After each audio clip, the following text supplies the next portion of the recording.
Good evening, ladies and gentlemen. This is the February 21st meeting of the Town of Warren Zoning Board of Review.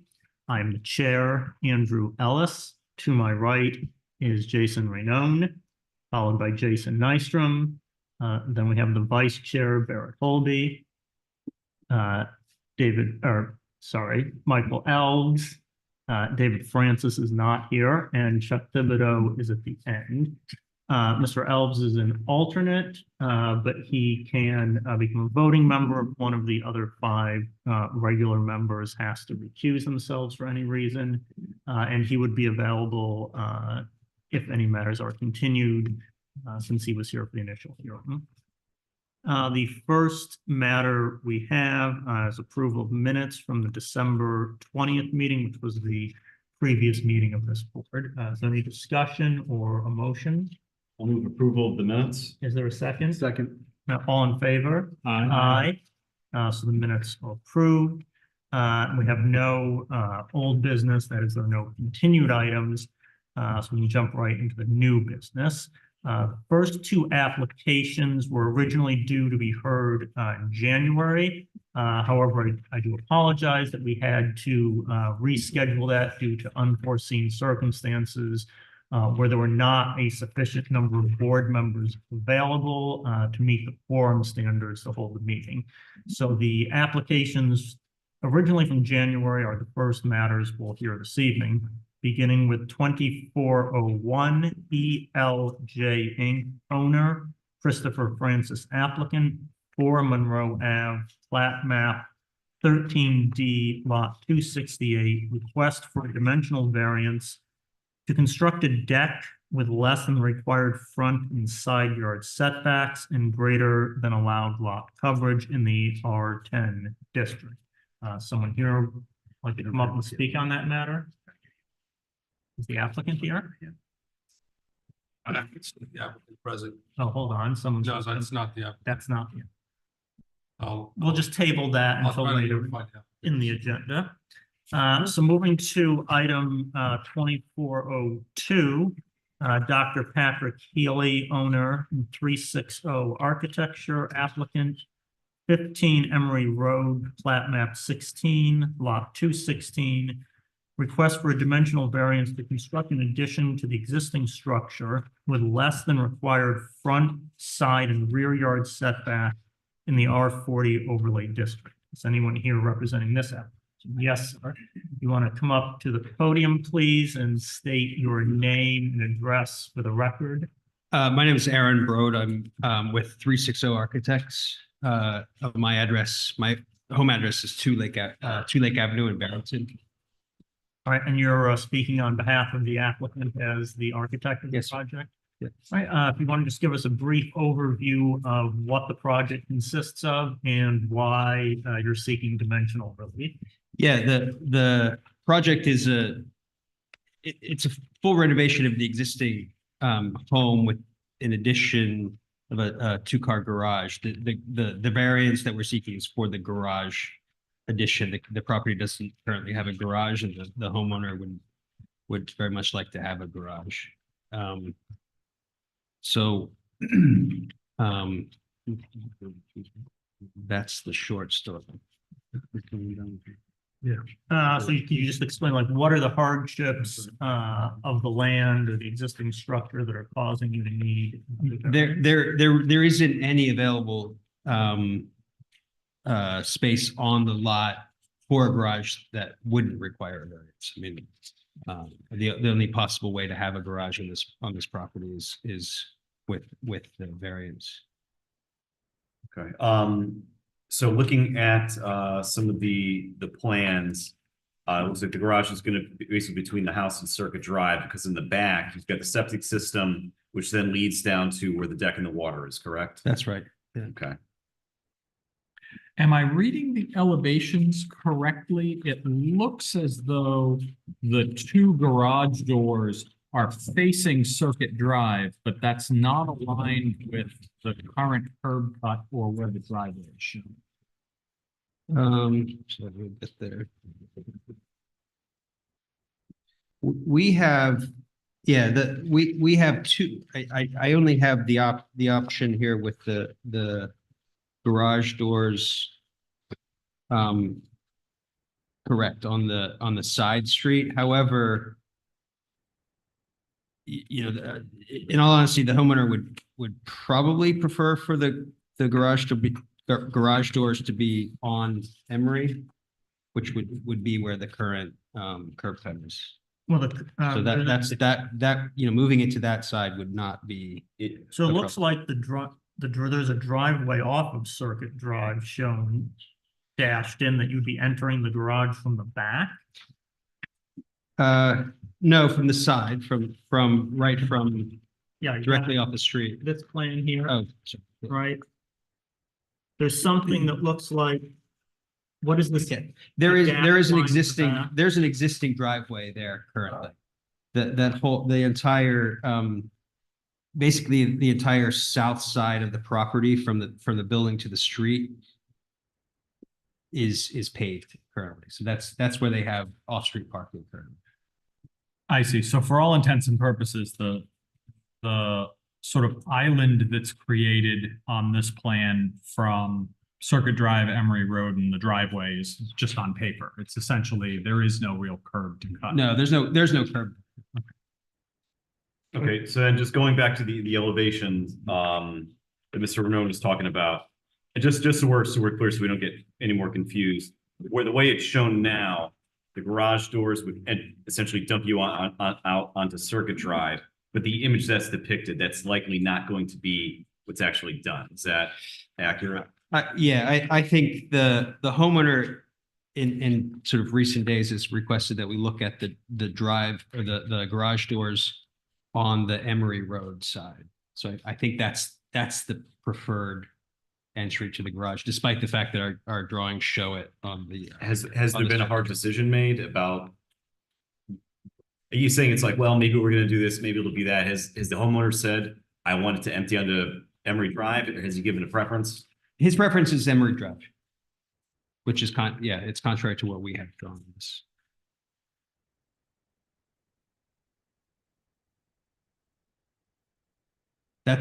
That's the way he uses the driveway currently. Oh, he does. So he comes in off of Emery. He comes in off the Emery, yeah. Does he go out on Circuit Drive? He can drive, he can exit on this onto Circuit currently. And now he won't be able to. He wouldn't be able to. He'd have to back out onto Emery. We've had this house in front of us 2 or 3 times now. In recent years. Yeah, I was gonna say, I recall, yeah, I would agree, yeah.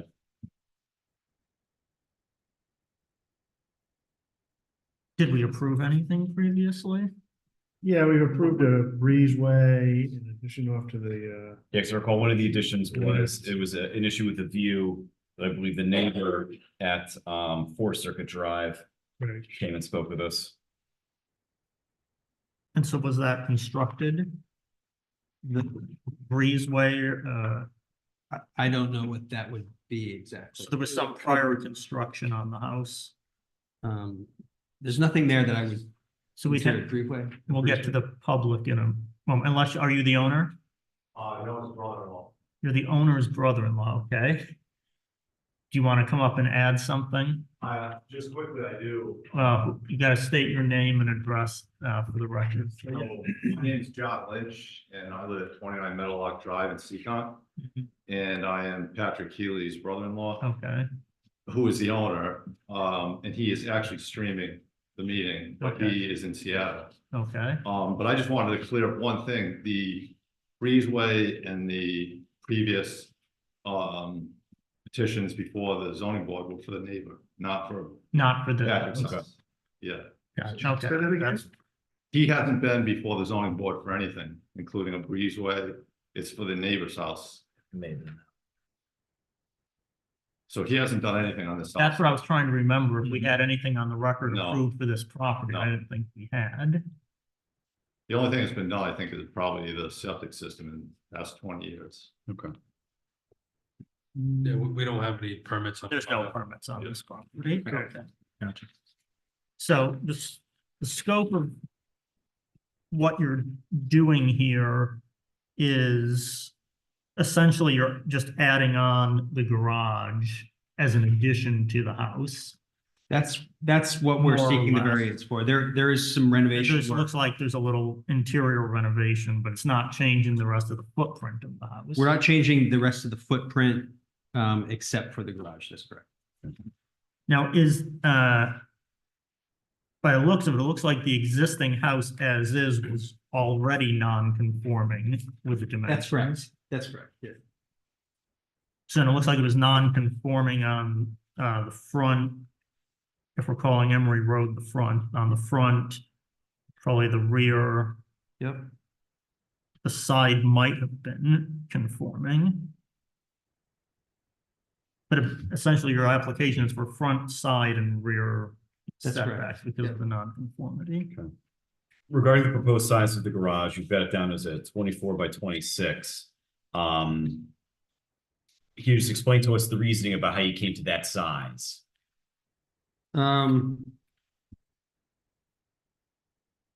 Honestly, it's really just our experience with what would be required for a two-car garage. Okay, and that's what I'm getting at. So you have, it's planned for a 2-car garage. Yeah.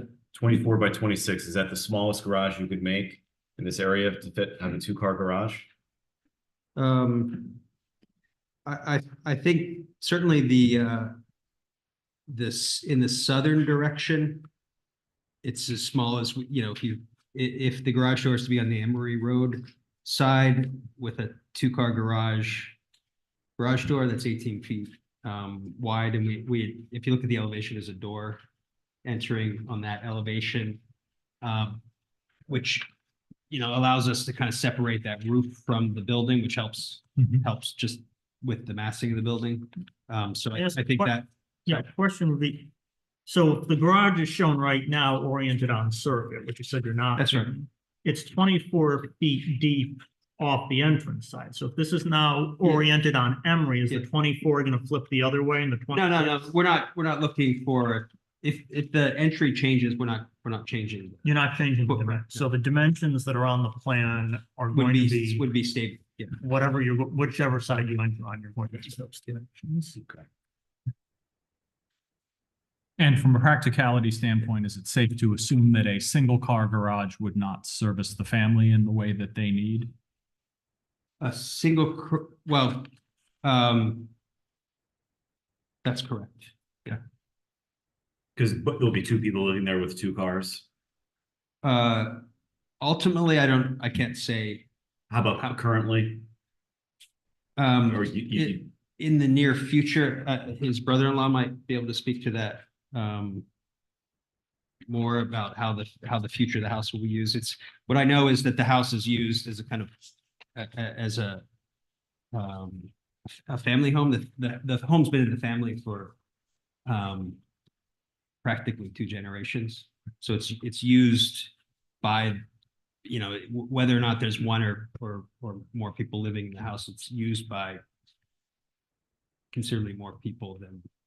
So the desired intent is to have 2 covered parking places sheltered from the weather. That's right. And would you say trying to move the garage any closer to the house is not really feasible because there's a stair in between there? And if you slid the garage up, you have to reconfigure that stair or make other alterations. Yeah, that would be difficult. So there's a limiting factor on, there's existing parts of the house there that would be disrupted if you tried to shift the garage further away from the property line. Yeah, without, to maintain a 2-car garage there. Yes. There'd be a challenge. Yeah. There's an impediment to why you can't shift the garage further away from the code. You're gonna be adding a door? You're gonna be Pardon? adding a door from the garage? Because there's no door on that side now. Adding a door. On that door, where you put the garage and you take it to the door that's gonna come from the garage. Yeah, if you look at the elevation on the first drawing sheet, I think the top elevation, the east elevation the difference would be that the garage door would be on that elevation. The door that we have drawn on that. So that that's not, so elevation. it's not gonna be connected to the house, it's that door is gonna be coming out, and then they're gonna have to walk around to get into the house, We enter that door into the garage, Right, and then there's a door into the house from from the garage. If you, so you'll be adding that door? that's a new door. Yeah, You'll be adding a door into the house too, though, 'cause I don't that's see- correct. okay. Yeah, the door into the house is.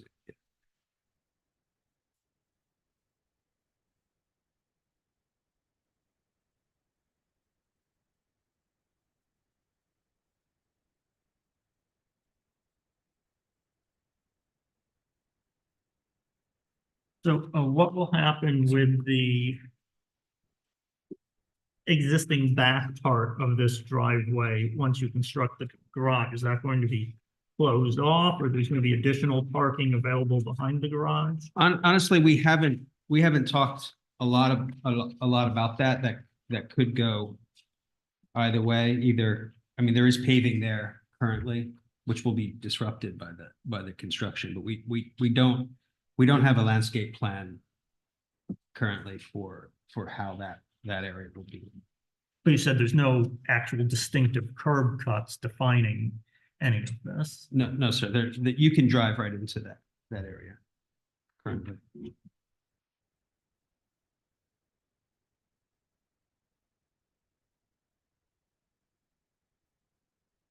So is the garage is going to be 6.2 feet from the property line at the closest, is that correct on Circuit Drive? Yes, sir. And then from Emery Road, it's going to align with the, more or less align with the front of the house, which is 12.3. Yep, and. Well, to and- the predominant line of the house, looks like the deck goes right up to the property line. Yeah, the existing deck is right up to it. And then the back of the garage is aligned with,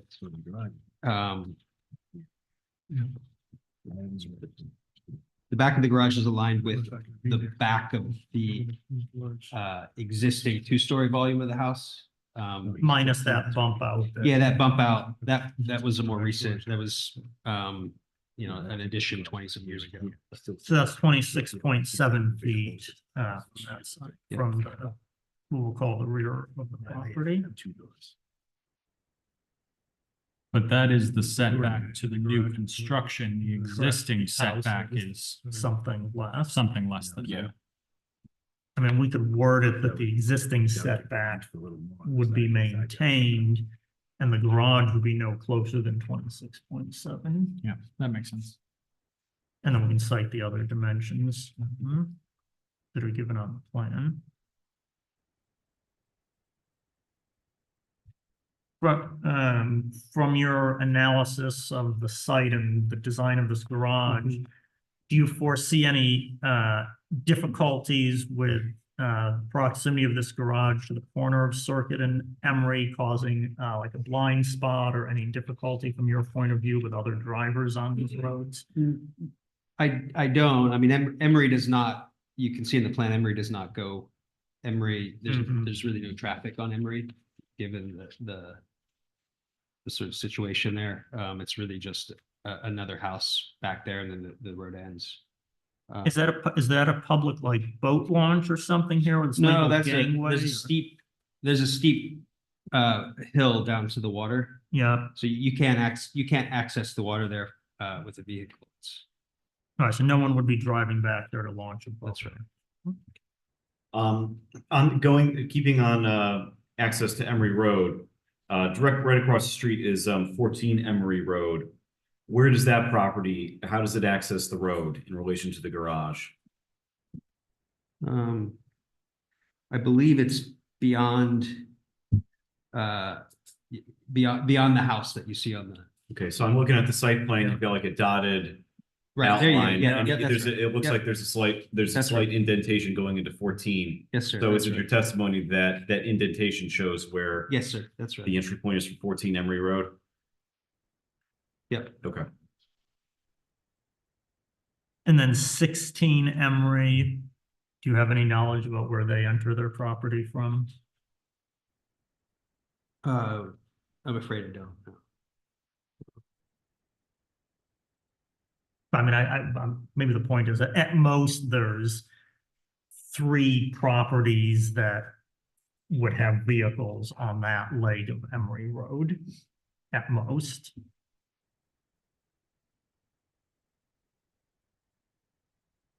Unless 7 Bradbury Street connects to that, but it does, I mean, given the gradient of the contour lines, I doubt it. And would you characterize this in general as a very low traffic area that it's pretty much limited to the residents that are immediately That's right, abutting these roads? That's right. Yeah, yeah, you don't see many people around there except folks that live there.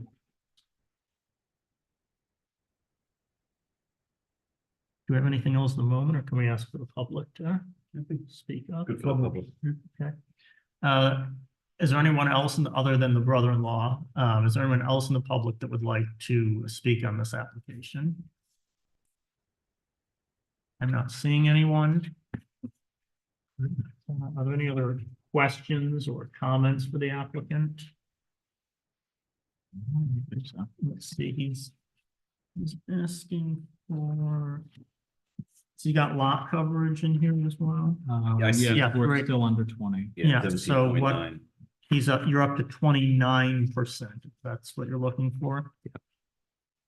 And that's taking into account the existing decks around the house plus the house itself. Yes, sir. So the maximum amount of coverage you would have would be 29%. What? I thought it was just up to 17 point. I'm going by the What did we proposed say? chart, 17.9%, still under the 20. Yep, and they're allowed 20. Oh, I was reading the wrong thing. I was still on application number 1. So they have nothing to do with, yeah, I didn't think it looked like more than 20 since this lot goes here. All right. It's front side of the rear. Do you have any other information you'd like to share with the board or any other points you'd like to make? I don't know. Okay. I think it's well established that this house has been here for decades. You know, it's an existing structure. This house has been here. The family's owned it. This is not like a new, you didn't just build this house and then decide you wanted. No, the current owner basically grew up in this house. It was his father's house and it's now his house. So the way it's situated on the property has nothing, is nothing that you or your applicant caused to happen. No, sir. Is Dr. Healy planning to live there? Or is he, a relative that's gonna live there, or was the deal there? He will be living there. He is a surgeon in Seattle, and he will be retiring in the next, 3 to 5 years. And he plans to come back here to live. So this would eventually be his primary residence. And I would add one other thing. He is willing to stipulate no parking behind the garage because that's an area that he only needs to utilize to access the utilities. That's where the well is located, at the entrance to a circuit. Yeah. It's shown on the plan. I don't think we necessarily need to make that stipulation that as long as the garage isn't any bigger than what's shown here, I don't think, if you want to use that for parking or don't use it, you can, do whatever you want with that piece of land. All right, is there a motion on this application? I'll move approval of application 24-02, Dr. Patrick Healy, owner, 360 architecture applicant. 15 Emery Road, plat map 16, lot 216, request for a dimensional variance to construct an addition to the structure with less than the required front yard, side yard, and rear yard setbacks in an R40 overlay district. In approving this application, we will note that the hardship is due to the unique characteristic of the subject land or structure. This is an already non-conforming structure with very little room around the primary house. It is also in a neighborhood that has multiple examples of structures being sited in problematic ways relative to their own property lines. So it is not unusual to see this project come forward in a situation where changes would not necessarily fit into the existing zoning setbacks. The hardship is not a result of prior action of the applicant. This is simply out of a desire for the applicant to have 2 covered parking spaces available at this property, as the expectation is that this property will be used as a retirement home, allowing an individual in the Warren community to age in place more successfully. Granting of the variance will not alter the general character of the surrounding area. We have heard testimony that the garage will fit essentially within what is currently the usage of the existing driveway. And the nature of this neighborhood does not imply that adding the garage to the house would in any way affect the character of the surrounding neighborhood. The relief requested is the least relief necessary, in so much as the grade at the back of the house and the other utilities and systems in the backyard would not allow for the garage to be located there. And the structure of the existing home does not allow for the proposed garage to be sunk into the existing structure any further than it currently is.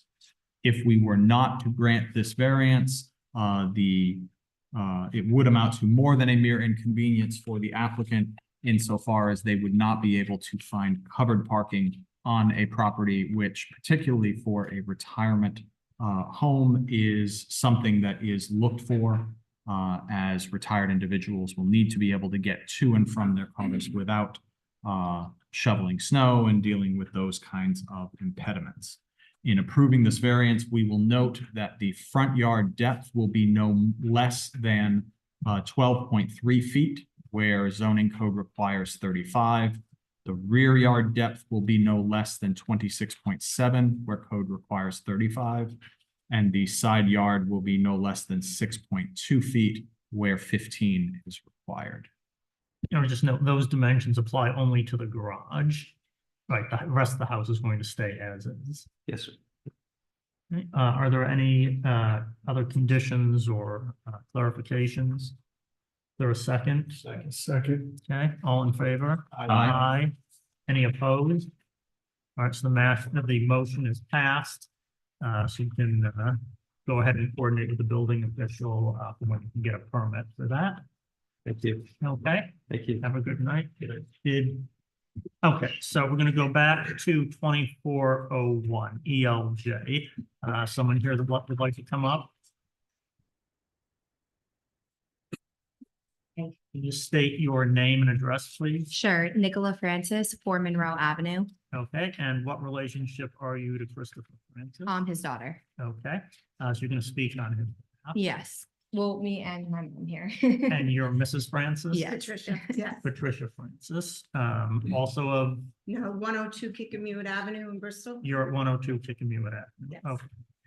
Mr. Chair, I have to yes. accuse myself. Okay, so the vice chair will be stepping aside. He's a conflict of interest. So that means Mr. Elves is now a voting member for this application. If you want to go ahead and give us a brief explanation of what you're planning to do and why you need relief on the setback. Sure. and the Coverage. Sure, so we have a very narrow set of stairs going down the front of the house right now.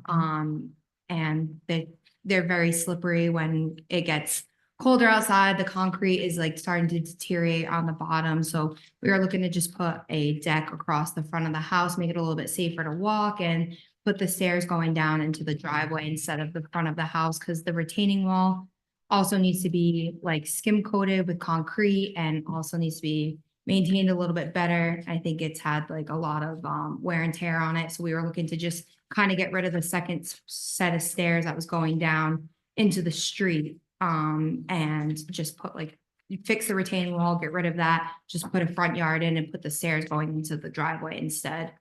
All right, so the stairs are not going to connect anymore to the front. No, They're going to be put to the side and Yeah. then that's just going to become a lawn. yeah. So that way, like, both, the first set of stairs is very narrow and the second set of stairs, almost has like a pitch to it, so it's not as straight as I would like it to be. So we would just eliminate both of those things and just have a nice pair of granite stairs going down into the driveway.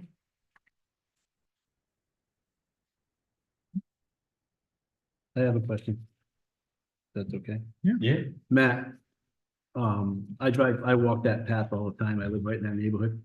Are we asking for relief here, or something that's already been done? Has a permit been pulled? Because those, Well, the everything that picture, you I was just gonna- said the is picture Yeah. kind of already- speaks for itself. It's So, already yeah, completed. so unfortunately, the work has already been done. This was, the caught on, code compliance issue.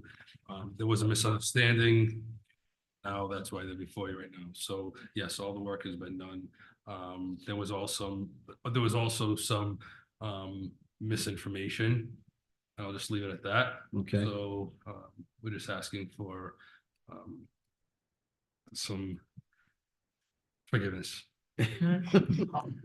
How far did it come up with a deck? How far was it out? The Was there- original, the The original, original, how far did it come up? um, The deck or the. it whatever. was It was just a a staircase small in the set front. of stairs. That was it. So it's probably only out like 4 feet. A little bit more than that, but yes. Yeah, just for a reference point, in the materials you've given us, is there any indication about what it looked like in the original state? We have a picture. Oh. I'm not, I think we Thank God for Google Maps. yeah. We'll show it. Google will show it. Yeah. That's a nice looking deck. Yeah, it's different. Well, Yeah. they got a deck and they also did the concrete. So it's just a set of The wall has to stairs. be done anyway. Yeah, Yeah. yeah. That's a safety. Yeah. We're not- Yeah. we're not That's having a not problem us, with the yeah. wall. Right. That's how it started, yes. The wall was already there, but then we fixed the wall that was there and then closed off the stairs because the stairs were like deteriorating at the bottom, the first set of stairs. Because the concrete was like starting to chip away at the bottom. So the issue is technically the deck.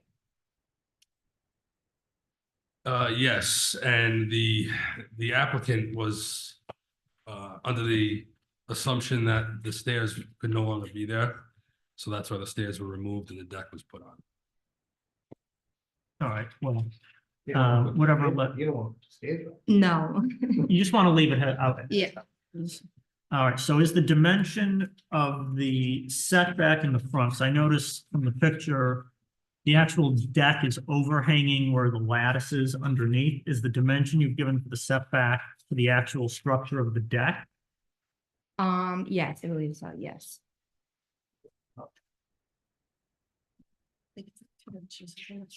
It literally comes. So that's It ten, comes right to the front. that's 10 feet 6. Mhm. What about the inch? If you look at it, literally, like on the right side, it comes to right to the corner. of Front yard needs the to have house what? itself. If you look at the. So here's the house. Oh, The deck really pretty much comes here. okay. It's showing a little incline here, but there's no indent here.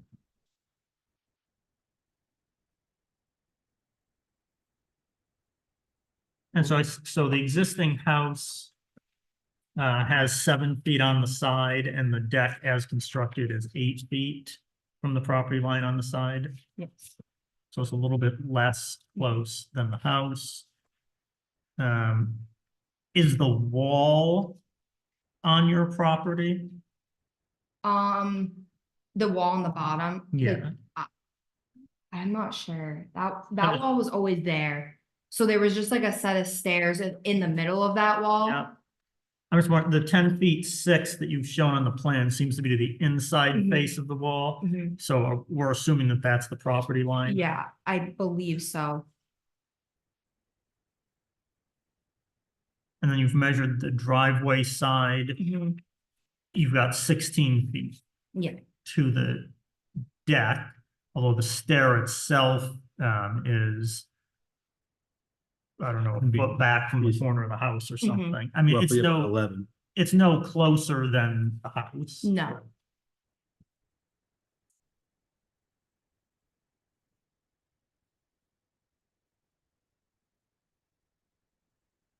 And sorry, what was the lot coverage percentage you were over by? Um. You have that? Yes, I don't know if that tabulation is. I either. don't.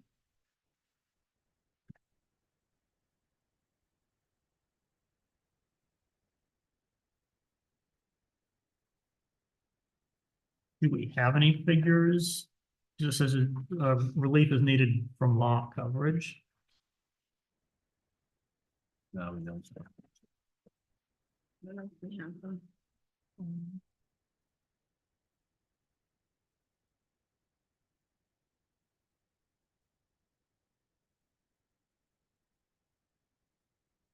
Oh, here it is.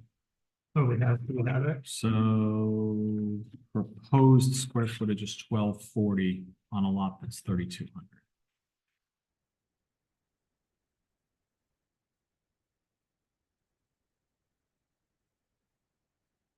Well, 40.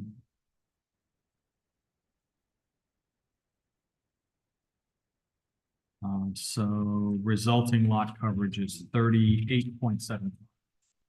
Are there any other structures on them? We can't see the rest of the property beyond the house. Is the house the only structure there, or is there a shed or other decks or anything? No, not, there's just a retaining wall in the backyard separating, because the lot above us is like higher, so there's just a retaining wall in the backyard.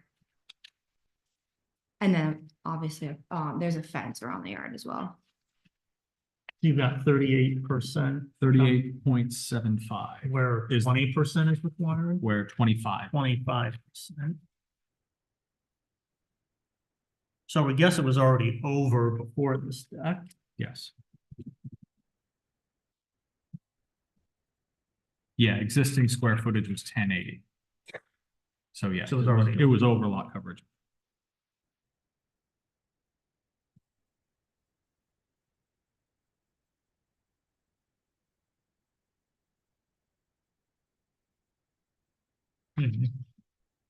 Just. I just want to be very clear on the setback. In this picture here, it looks like the face of the deck is actually in line with the face of the house. But on the dimensions plan, it looks like it's set back, which is why I'm wondering, is this 8 feet to the lattice work that's under the deck, or is this 8 feet to the actual surface of the deck, but this is just not drawn correctly? I think it goes to the corner of the house. Yeah. The deck, I mean, the picture definitely shows that it goes to the corner of the house. And you've noted that the corner of the house is 7 feet. So then the deck on that side is actually 7 feet away, not the lattice that's below, but the actual edge of the deck is 7 feet. So do you want to amend that? Because was this dimension taken in the same way Yeah. to the lattice? Yeah. So it's probably a foot. So this is really 9'6" then. So you've got 9'6" at the front, 7 feet at the end, and well, this 16 is probably, it's overhanging on that side too, right? Not No, really. no, it's No, so we can say that, well, it doesn't matter because the stair is further anyways. Does coverage include the stairs? Because there's no like tabulation what the size of stairs are. Yeah, it looks like maybe it might be, because what size is the retaining wall? Probably 6, by 20 is so one. or maybe a foot, so you're talking probably 11 to the stairs. I'm not trying to be a pain, but this is a lot of guesswork, and down the road, if something comes up, we're memorializing something that's already been done. Yeah, I mean, I would. These yeah. are very inexact figures. Yeah. I get a couple Yeah. big concerns. So I mean, maybe we need to condition any action that the building official we're gonna give them whatever dimensions we believe to be accurate. Maybe the building official needs to confirm that the deck was constructed to those dimensions. So if we say the deck can be no closer than 7 feet on this side, it can be no closer than 9'6" over here. And the body of the deck can be no closer than 16, and the stairs, I mean, have to be within the corner of the house. Right. Then he can Yeah, so verify the that. last stair is on like the corner of the house to get into the driveway. It's like right in line with the retaining wall. We can't really see it. Well, that's where it is, right? Yeah. But it's your testimony, it's not past the corner. of the No. house. It, because the stairs start like in the top of the deck, like Yeah. over where the windows are, and then go down. So the Go last step is right in the retaining wall. Like the bottom of the retaining Yes. wall. So whatever the existing setback is to the house, we're not going beyond that. Which might be 10 feet if it's the width of the driveway, but we don't really know. Okay.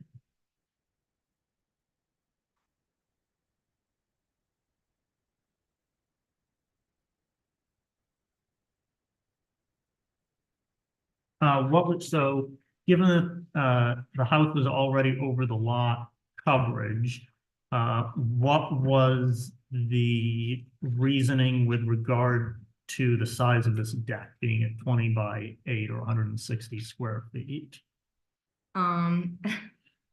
Aesthetically, I think. I just, when they were building it, they thought that that would just, that would make the house present better if it was from one side to the other in the front. Okay, so it was a size that was deemed appropriate for the scale of the house.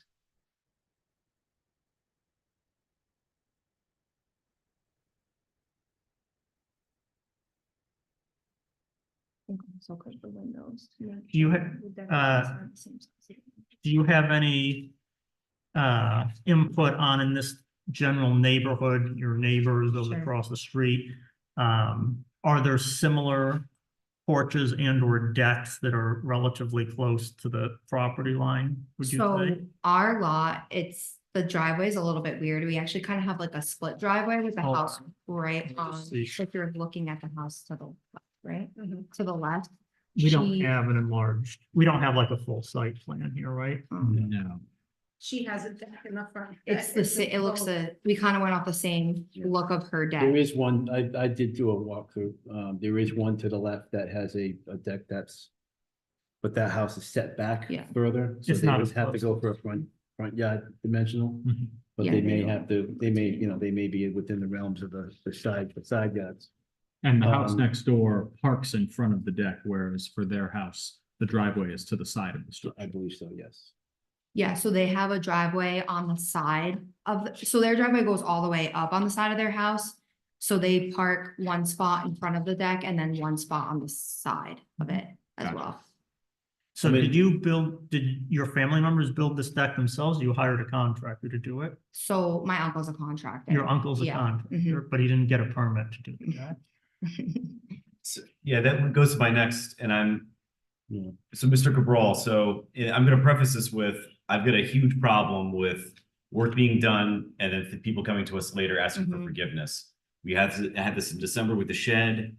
I'm very concerned about this coming to be a trend where, we made it, but it's gonna be too expensive to take it down.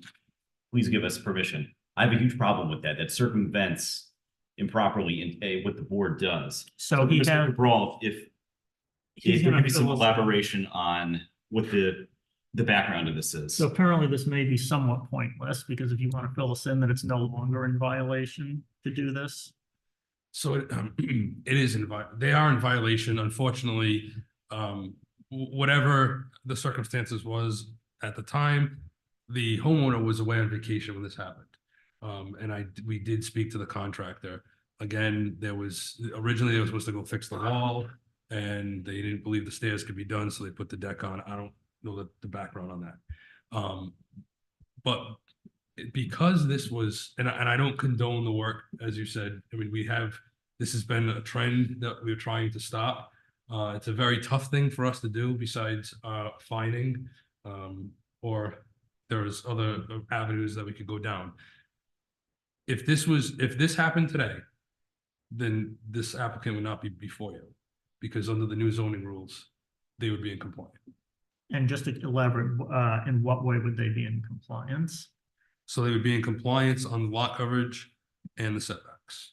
So we've changed the zoning tables in our zoning book on how much coverage we can have and setbacks? No, so how the new law works is if it's a legal non-conforming parcel, which this is a legal non-conforming parcel, the difference of the lot coverage to the zoning would be the percentage that everything changes. So the side yard setbacks become less, the front yard setbacks become less, the rear yard setback becomes less, and the lot coverage becomes greater. So for the sake of argument, if the lot is 50% of the size that it should be, all of the setbacks are now also 50% of what they're listed in the code. Yes, so if it's 10 feet, now we're down to 5. So it comes down to the square footage of the lot, how big it is as compared to the specified size that it's supposed to be in that zone. yes. And this is in the R10 zone, so the lot is supposed to be 10,000, and how big is it actually? 3,000? 3,200. So the setbacks are like 32% of what they, and the coverage would be 32% of what it was originally. So I'm confused. 32%. So we've been grilling this young lady in her Well, mouth no, for we- 20 minutes, wait a Yeah. minute. Why couldn't they just redo the application on January 1st? We're in 2020. It's the building permit of the deck. It's Yeah. because it's when the permit was pulled, so. Well, there was no permit, Well, right? the violation. The violation date. was- Actually, there is a permit on file that's just waiting for approval for tonight. They did apply for a permit afterwards.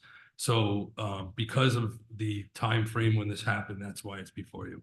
If this happened today, it wouldn't be before. So they could have came in with one of their flatbeds, picked this deck up, moved it, went in, filled out an application to build it. And this would have totally be off I mean, we're grilling her. But they could move this thing off the site for 24 hours, fill out a permit to build it, and she's totally legal. I mean, if they want to go to that extent, I guess that's a little extreme, but Well, we don't know because we haven't done the math to do the calculation. What is 32% of whatever the setback is supposed to be? And we're gonna have to do this mathematical exercise now to figure out. But based on we're our grilling lot somebody on size. something that the state just made legal. That's my. Well, I think it's a legal technicality that the violation occurred before it was legal. So if you got a speeding ticket, No, I right, understand that. but and then we're- the speed limit But we're changed, grilling her like a criminal, but she could pull this thing completely off, rebuild it within a foot or two. And not be grilled at all. possibly. Okay. It's not you guys, it's the state of Rhode Island. I've had just about enough with it. Yeah, it would be no different than saying, no, this is not allowed, tear it down, you do it, then you just put the exact same back up. You don't have to come back. That's. I think we're in get what it agreement. is. We're not gonna demolish the existing deck. It's there.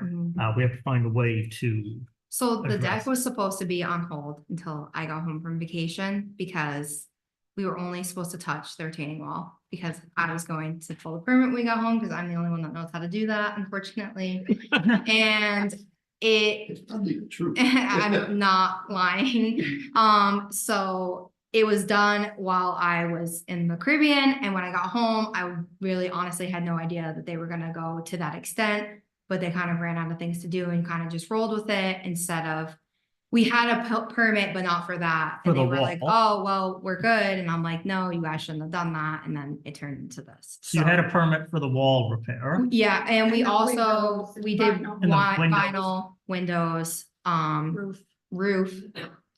We had a lot of stuff going on. It started off with, we had some extreme water damage inside the house with some bad rainstorms. It all came in our front mudroom. Basically, the windows were rotting from the inside out. There was a ton of mold in the front room. So we had to replace the windows and put. So there was in- renovation that was. There was a permitted. lot of renovation going on, and then they were supposed to hold off on that Yeah. until I got home, ran out of work to do, didn't really say anything. So they just gave you this deck for free then? No, not for free, but we already had the supplies ordered, but we hadn't pulled the permit yet because we were honestly still trying to decide whether or not we were going to put the stairs in the front and keep it the same layout that it was, or just completely eliminate the stairs cost-wise. We were trying to figure out pouring more concrete, what would be more cost-effective, or making the deck bigger and just putting the stairs over to the side into the driveway. And so if you had gone, in theory, to pull the permit for the deck. Yeah. The official would have told you can't get the permit for the deck, so you Yes. need zone. Yes. So perhaps you had the right intent I did. originally, but It- the overzealous contractors Yeah. sort of proceeded. Family members. Yeah. Over And the, so- your brothers involved in this too? No, surprisingly, they were not involved in this. Just as So, local. so essentially, this application, we're talking about an administrative way to clear the violation more than anything. yes, that's why I started with, this is a forgiveness Yeah. Okay. case. So then because the violation happened before the change in law, Mhm. we can't cite the new standards, I don't believe, right? We'd have to cite that it's X% over whatever the requirement was at the time that the violation happened. Yes, but as we discussed earlier, we theoretically could be approved on condition that the correct dimensions are submitted to the building official and the building official approves, or the zoning official rather, either one. It's both mad. Can we tie it to the new permit and not to the violation? Eliminating the violation on. I don't think we have permission, we don't have the authority, We I don't have think, the to authority to do eliminate the that. violation, I think it'd be housing. Okay, there you go. Yes, that's me as well. And that would be, that's a different case from here. Okay. The housing case is contingent on your decision tonight. So basically, we have to say the violation occurred when the lot coverage is supposed to be 25%. They're asking for 38 or 39 or whatever it is. So we have to memorialize that we're going to allow a deviation from what was stated in the ordinance by a certain percentage, and the same thing with the setbacks. Yeah, and I think I like the idea of having this contingent on getting the actual hard Yes. measurements. I'm just, I don't like, spitball math for something like this.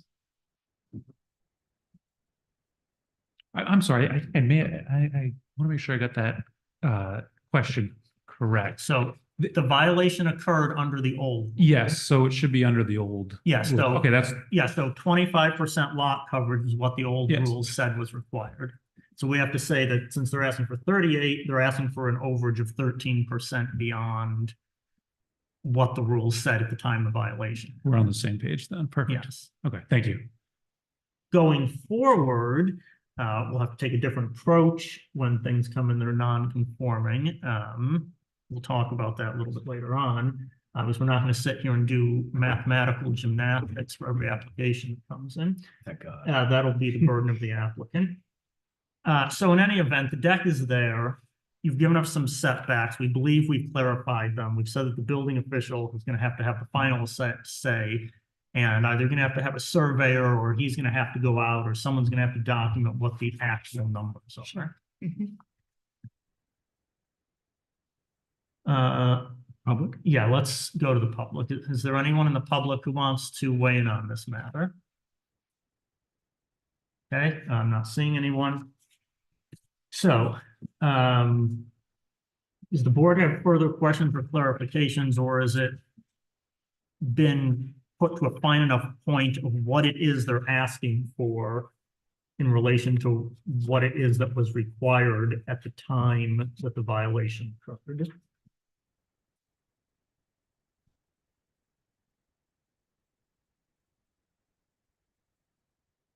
Okay. Mr. Chair, if I Yes. may, I think I see where this is headed, and I just want to clarify one point before a motion. Yeah. And that's under the ordinance that the disability can't be due to the prior action of the applicant. And I think this is one of those cases where, well, there's prior action of the applicant. However, there is case law, specifically Correa v. McCoy, which looks for if there was a good faith action on the applicant, that can cure the fact that they may not be able to meet that standard, showing that, the prior action of the applicant is why they are here. Yeah, I mean, the construction of the deck is what caused the problem. Exactly. But if But the good deck faith- is here, and I think you testified that it was your intent to apply for the permit, and you were planning to take that responsibility on to do that. However, you were away when the contractors proceeded without your knowledge.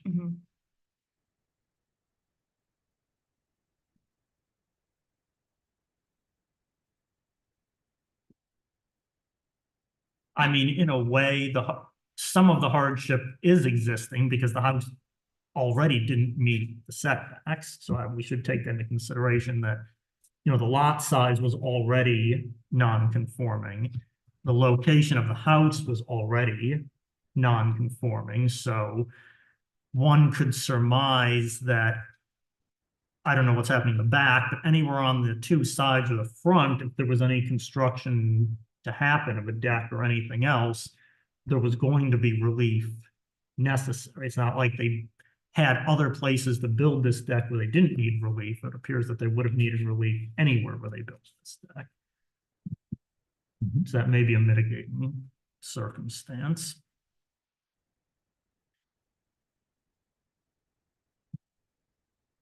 We don't have the ability, this board can't impose fines, but the town can if they so choose. Is that the the town can choose to impose fines for a building without a permit if they would like to, That is correct. That would be taken up in the housing. you know. We can say that it's bad practice and, but we do understand that you were aware that you needed a separate permit for this deck. And were intending to do so, but things got away from you while you were out of town. Mhm. We want to make a motion on it? Anyone? Well, Jason seems to be very diametrically opposed to this one. No, it's, like I said, I do have a lot of issues with it. But I think one of the things for me is that, under the current zoning regime, this would be approved. So, if I were to say no, tear this thing down, they could just rebuild it on their own. It's a complete waste of resources. Yes. But I am serious. Yes, The- not good. Shooting first, asking questions later, I have a huge problem with that. And I'm very concerned about seeing that as an upcoming trend with matters before the board. I think this one may have some extenuating circumstances, but that's something I'm very concerned. So just so you know, that, this is a problem in every municipality in the state of Rhode Island. And it's actually a lot worse in many other ones when I speak with my colleagues. It's something that we have abilities to try to stop it, but we can't 100% stop it. No, and I get that. Like I said, you look at everyone case by case. I think this one, there are some extenuating circumstances looking at the realities on the ground. I get it. Did we settle a situation with the zoning enforcement person after what's his name, the plumber guy left? Yes, I'm the new zoning and code enforcement person. So we only have one staff member? Oh, my God. No, we have two, myself and Maya. No, I mean, we don't have someone to go in the field to look at, Oh, yeah. we don't have someone who was doing what the previous guy was doing. We have myself, yeah. You. Maya owns a tape measure. Oh. So we have no one dedicated to that role. At this time, I'm the person doing I that. see. And are we advertising for that? No. At this time, no. Terrific. Okay. So yes, the question is anyone ready with a motion? Or if we're not ready with a motion, does someone want to inquire if the applicant wants a continuation because we feel there's more information needed or a site visit, or we're ready to proceed? I know to speak for me, I know I've been a little Yeah. hot on this one, Yeah, but Go ahead. like I said, in light of everything, I do believe there are some mitigating circumstances on this. Sure. And like I said, while I certainly do not condone the practice of taking action and seeking forgiveness, and the contractor should have known better. If we were to, at least from my perspective, if I were to say no and you had to tear this deck down, you could build the exact same deck back without having to come back. So in light of the testimony we've gotten from you, like you said, it was your intention to pull the permit. This is done without your knowledge. For me, I think that satisfies me. I'm okay with this being approved. My just concern is just getting the actual hard dimensions. So if we can phrase it, however, because we don't have the actual. No, dimensions. I think we're gonna say we're approximating certain dimensions and these are to be confirmed by. Yeah, as long as we have some sort of language like that, I'm okay. That's fine. I can give you what my approximations are. I think we had 7 for the right. Yeah, We had 9.6. 9 feet 6 in the front, yeah. We had 11 to the, no, 10 to the stairs. on At the left side, most, and 16 to yeah. the deck. Yeah, 16-ish. And the we had coverage was 38, 38.75. so 38. at most 39. 13%. So we're asking for a 13%. Yeah, was at most 39, 39. so To be confirmed, I mean. to be confirmed.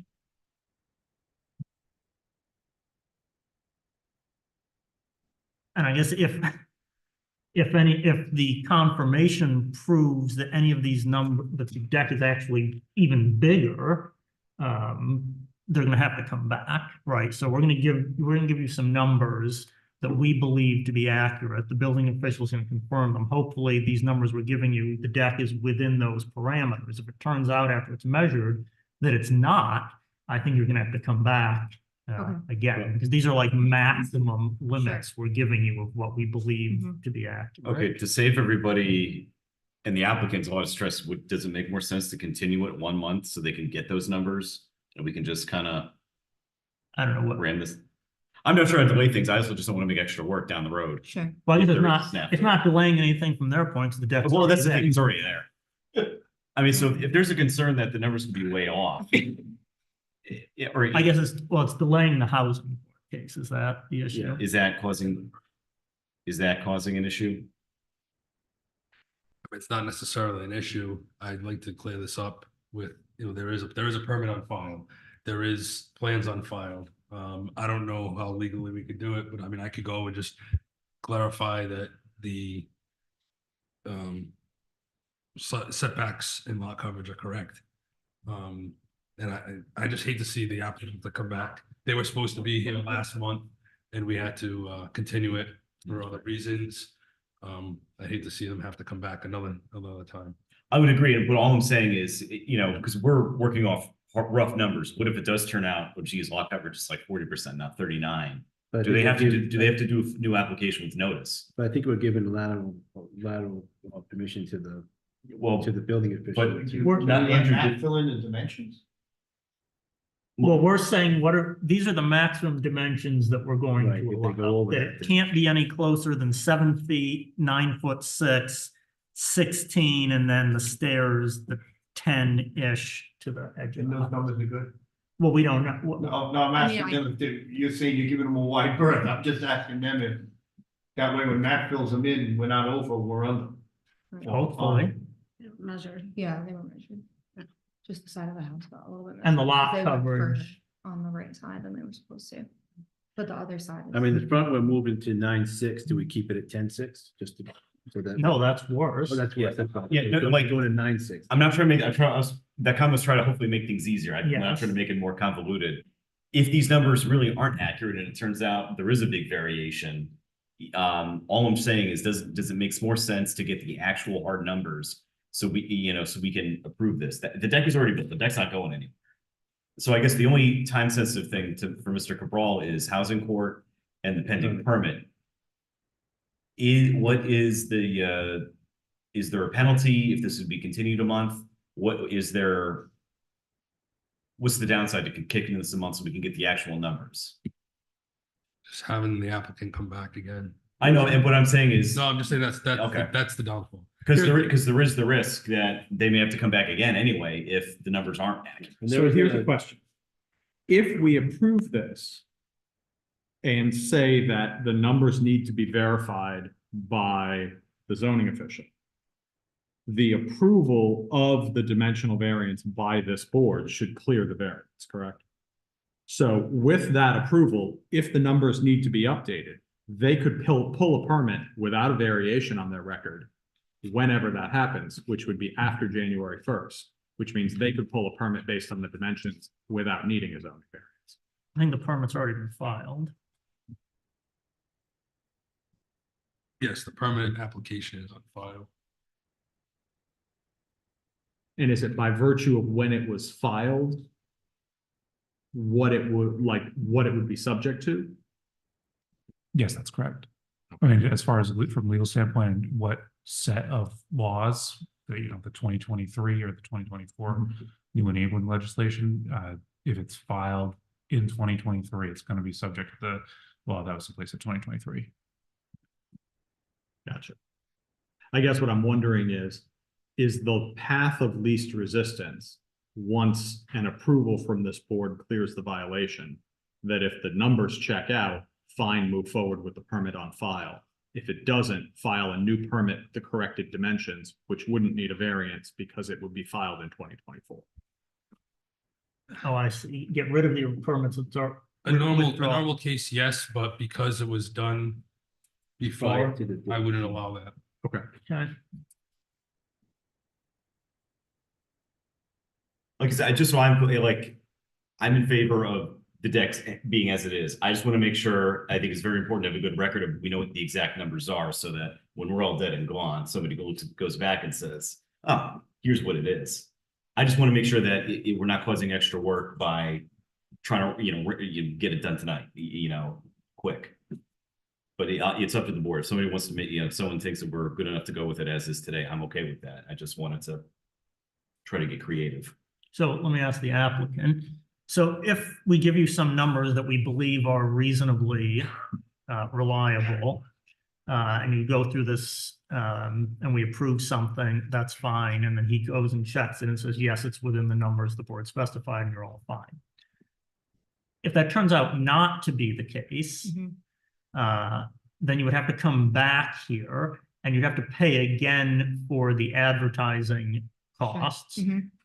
If the matter was continued for a month to allow time to verify the dimensions, there are no extra costs to you because it's already been advertised. It's just a continuance of the existing application. So I'm going to let you choose. Do you want us to go with the numbers we believe are reasonably accurate and make a motion?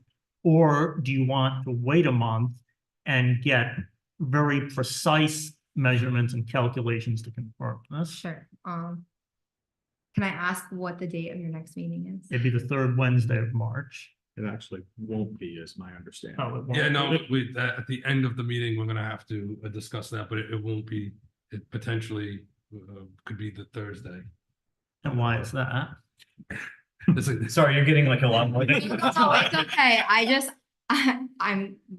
I'm not gonna be here, so I'm gonna go. I believe the numbers are, I think they're gonna be fine. Okay. So if I have to come back and pay, Okay. that's okay. Fine. Oh, sorry. And if you guys would like, I can also get it surveyed as well. Like we work with a surveyor pretty closely, so If I you can want to always have a get that done. survey done, that would be the easiest Yeah. thing. If that helps, I don't. I mean, have a if you want to problem go out doing and that measure at it all. yourself, fine. I mean, I can call him tomorrow. It's not a big deal. I can definitely do Yeah, so the that. survey would need to show the setbacks to the house, the Sure. stairs, the deck, et cetera. Anything else that's, because we can't see, I don't know how far Sure, of that course. lot goes. Mhm. Any other structures, any other decks, steps, whatever Yeah. happens to be there. Sure.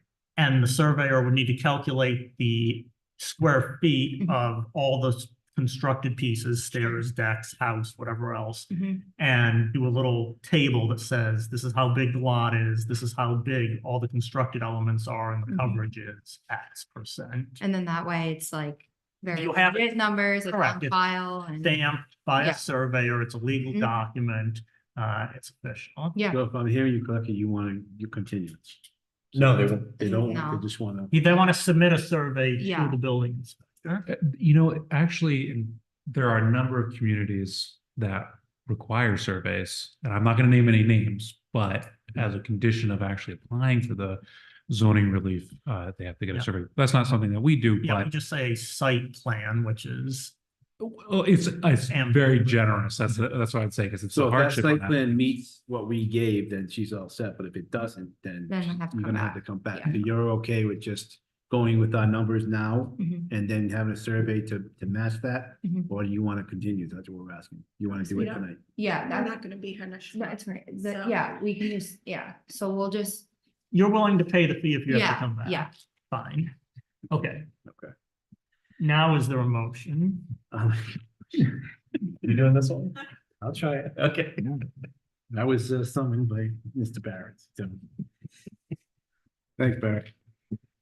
Okay, so let's make a motion for application number 24-01 ELJ Inc. owner Christopher Francis applicant, 4 Monroe Avenue, plat 13D, lot 268. Request for a dimensional variance to construct a deck with less than required front and side yard setbacks and greater the allowance of the lot coverage in a R10 zoning district. We will make a note that the deck is already up and running and there is a violation on it. So the dimensions that we have going to be putting in right now will be immortalized and then will be corroborated by a survey. And if they meet, then our approval is your approval on the deck is okay. If not, then you'd have to come back with the new, and we'd have to do a re-motion on it, correct? Yes. Yeah, we're Yeah, gonna okay. approve something and. So now let's go with dimensions. So we're looking at side yard setback to not be greater than 7 feet. 7 feet is what we're going to allow. 7 feet. Front setback to be no greater than 9.6. Yeah, The side yard to the left would be 16 feet to the deck and 10 feet to the stairs.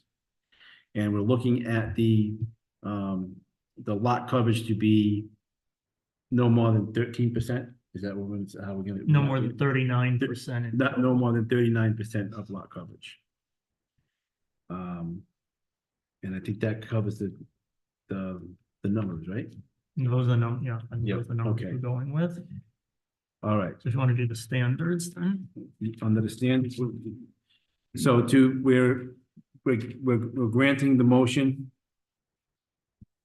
The hardship due to the unique characteristic of the subject land because it is a non-conforming lot. And in the surrounding area, due to the physical economics of the lot being non-conforming, that's why we're allowing these because it would be a hardship if we did not allow it for you. The hardship is not a result of any prior action. Can we say that? well, you're gonna have to qualify. All right. Well, The so- hardship is not, the hardship Excuse me, is not. Mr. Oh, sorry to interrupt, but what you can do here is, Yeah, as long as there's a finding that the applicant acted in good faith, okay. it cures the fact that Okay. there was a prior action that caused the Alright. hardship. So the hardship is not a result of the prior action of the applicant. We believe that it was in good faith. We did, get active faith. So we did get testimony, from the owner stating that they were away and it was kind of a miscommunication with the contractor. So we're gonna be using that as that it was not, it was not realized until you got back, and now you're trying to correct the violation that was given to you in December. The granting of this variance will not alter the general characteristic of the surrounding area, and the request conforms with the purpose and intent of the Warren zoning ordinance and comprehensive plan. The relief is the least relief, and we definitely discussed that, and corroborated with everybody that this is definitely the least necessary. And due to those standards, we would like to grant that you keep the deck up and enjoy in the future. Is there anything else anybody would? Do you want to say something about the inconvenience? Mere inconvenience. Oh, To be more than a mere inconvenience, we had to tear it down. yeah, it would be more than a mere inconvenience if we asked you to tear the deck down and reconstruct the old stairs that were there. So we definitely want to approve keeping the deck up. Okay, are there any, Also, yeah. did I discuss them doing the survey? yeah, they're gonna Yeah. submit a survey and the building inspector is going to. And the building confirm official will be monitoring what we approved is accurate and good. And if it differs, they'll have to come back for a correction. Are there any other amendments or conditions? Is there a second? Second. Okay, all in favor? Aye. Any opposed? Enjoy the- Thank you, sorry, guys. Okay, so continue your coordination with the building official. So before we go on to the next three.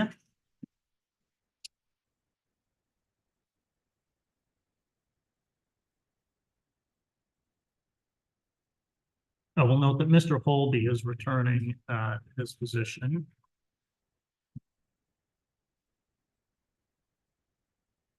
So with the three remaining applications, is there any new information we should be aware of with regard to evaluating these three applications? Or that's not relevant to the change of law, these three? No, I don't believe so. Okay, so there's nothing new that we would need to take into account on the three remaining applications. The one you just heard is a very unique case because of the new law change and because of the housing court violation. And I looked it up. The permit was applied for in September. So wait, what? So, yeah, so, and it's been pending to come before this board. So you know, we ended up getting it in December. She was away, so we Okay. were able to get it. All right. Last one's accessory dwelling, isn't that under all those new laws? No, that doesn't, there's some caveats to that. new Okay. law. That's the next. Okay, all right, so we're on to 2403.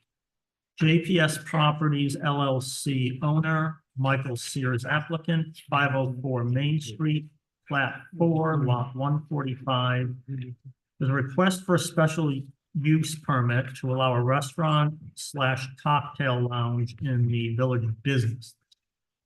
The applicant present? Yes. Okay, again, if you could state your name and address, please. My name is Michael Sears. Yep, 163 Berkshire Street, Providence, Rhode Island. that's your home address, Yes. right? And your that the address is 504. the address of the business is fine. Yeah. Very- I'm not the property owner. I'm the. You're the person putting in the restaurant. Yes, yes. So this is a leased space. in Yeah, the building. JPS is the Yes, landlord. Got it. Okay. All right, so just give us a brief description of what kind of business this is going to be. Then we'll have some questions for you. It's right 504 Main Street. It's about 700 square feet. 12 by like 50. Gonna put a little cocktail lounge with some small tapas style plates and seat about 25 to 30 people. And what is presently what was the previous business? Was For the record, plant store, I believe. a plant store. They just moved out, I think, at the. So it was some kind of a retail store previously, and you Yes. want to turn it into a food service establishment. Yes, I think. Okay, Question I have, when you Yep, bring up, dive right in. food establishment, I know you said it's gonna be mostly tapas. Yeah. Are you gonna be cooking on site? No, it'll be all cold prep and it wouldn't require a hood system Okay, or fire suppression. No. so are you gonna have any sort of kitchen space at all, or? Yeah, in the basement, there'll be a little kitchen space. Okay, So is the kitchen's gonna be in the basement? Yes. I think If the, I put it upstairs, there's no room for people to sit. the plan doesn't show the base. Oh, I didn't put the kitchen, I'm sorry. What are the hours of operation? The licensing board. What do is- you want? What do you want? Oh, I mean, I would stay open the hours they permit. So do you have a liquor license? Yeah, I applied for the liquor license Okay, contingent on the zoning approval. all right, so the town is going to make whatever restrictions they want based on the liquor Yes. license. Yeah, I believe they control the hours of So operation. we're going to say the hours of operation shall be as approved by, as part of the liquor license. Unless you want certain hours when you're allowed to serve liquor, and then you also want the tapas to be open beyond those hours. I don't think that's legal with the license. Okay, That's quite, I've owned a few places. you before. can't serve liquor You have to without serve- serving food, yes. but you could serve food without liquor, You, in theory. you couldn't serve it beyond the, I You have believe to it's stay. 1 AM closing. You couldn't serve food after that. Oh, if we're going to 1 AM, we may not. Well, 1 AM is the license, what you're allowed. And depends, the license board generally will approve the license for whatever hour. It's legally the hour is 1 AM. I believe. To in- serve liquor in this state. Yes. Yes, the licensing board that's the maximum they could go. to. Yes. They could potentially say, hey, we don't feel good about that, or sometimes people make deals if there's neighbors that say, hey, it's okay if they close at 11 or midnight. But generally, the law allows you to stay open to 1 unless you make some deal with the licensing board too. So we'll say it's up to the licensing board to determine the hours of Hours. operation. And what about, what else we have? Garbage? Garbage, I have not been on the site, but I have to get a dumpster, I believe, there's a rear area in the back. Yeah, hours of pickup for the dumpster. I Use haven't our standard. contacted a dumpster company yet. So What do you We require? generally like to have it a little later in the morning so you don't wake up anybody. Okay. Pick something after 8 or. Yeah, after- Typically after 8. after 8, Yeah, I'm sure I can Before- arrange that with whoever is before 6 going to PM. pick up the trash. Sorry, I didn't mean to talk over you. I was. Sorry, before trash after 8 AM and before 6 PM. Yeah, I mean, I don't know what the other there's a lot of restaurants. It's similar, it's probably, So I assume the dumpster companies follow suit. I don't know. Oh, we'll give you a date range and you tell the dumpster company you can't pick it up before this time. That's. Yeah, I'm saying the other restaurants must have to follow that also. That's what I'm saying. If they did before us, they do, yeah. Yeah, all right. That's what I'm saying. Nobody else Fine. comes before the time you tell them, right? Okay, and as far as deliveries go, are you gonna be, how are deliveries gonna be made for you, the tapas or the wine or the liquor? Do you want to know the distributors or where they would actually deliver to? Where are the actual deliveries? Are they? So there is a rear door that goes out to the, I believe it's the municipal lot behind the building here. That's part of, I think, is that the police station? There's a large lot behind City Hall to the Yeah, left if you're facing City Hall. so the deliveries are gonna come into that. They come in the rear, probably that way. Right, because we're not gonna, we say they're not allowed to park on the side, we tell them they're not allowed to park on the sidewalk or obstruct traffic, when the deliveries are being made, et cetera. Yeah, I mean, that rear door goes out to that parking lot. It's not a street. It's so I don't see why they couldn't deliver through So, there. yeah, just, we'll probably make a stipulation that there can be no deliveries off Market Street or Joyce Street. Oh, okay, yeah. But you don't want them on Main Street either. Sorry, Main Street. or Main, Joyce yeah. Street. Okay. But Yeah, we not definitely the don't- side streets either. Yeah. So, yeah, like you said, there is that lot directly behind the space Mhm. where they can pull in and deliver. And likewise, timing for deliveries, same thing, you know, with clanking bottles and all that. Oh, yeah. I wouldn't be there at 8 in the morning. Well, so there's residential abutting this and, you know, this is a mixed use sort of area. Yeah. You know, we don't want that. kind Yeah, of thing. I mean, that I can set the times with whoever the distributors are. Is there gonna be access back there to put a dumpster? It looks like there may be some parking on that back there for some residential. It doesn't look like there's. Do you think? The one right here? Which just sits right. So it whatever this dumpster is, right, you can't put it on municipal property. It's got to be on property owned by JPL Yeah, or JPS. there is a little section that extends beyond the building that I believe belongs to the property in the rear. I'm not sure. Right, I mean, so the condition is going to be the trash has to be contained within property that belongs to JPS. Okay. So if you don't mind, we're actually currently working with the landlord because trash has been a major issue Oh, it's been a major issue. for this building. So the landlord is looking into putting a dumpster back there to service all the property.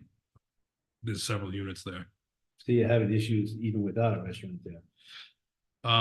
It's from, yes. So It's the gonna create more approval, trash. right, so the Food trash. approval could be contingent upon the town working out an agreement with the property owner to provide appropriate facilities for the disposal and collection of trash. Like a comprehensive waste management program. Sure, I mean, it's for the property. It's very encouraging to hear the applicants say that they want to put a dumpster, because right now we have carts and the carts are overflowing.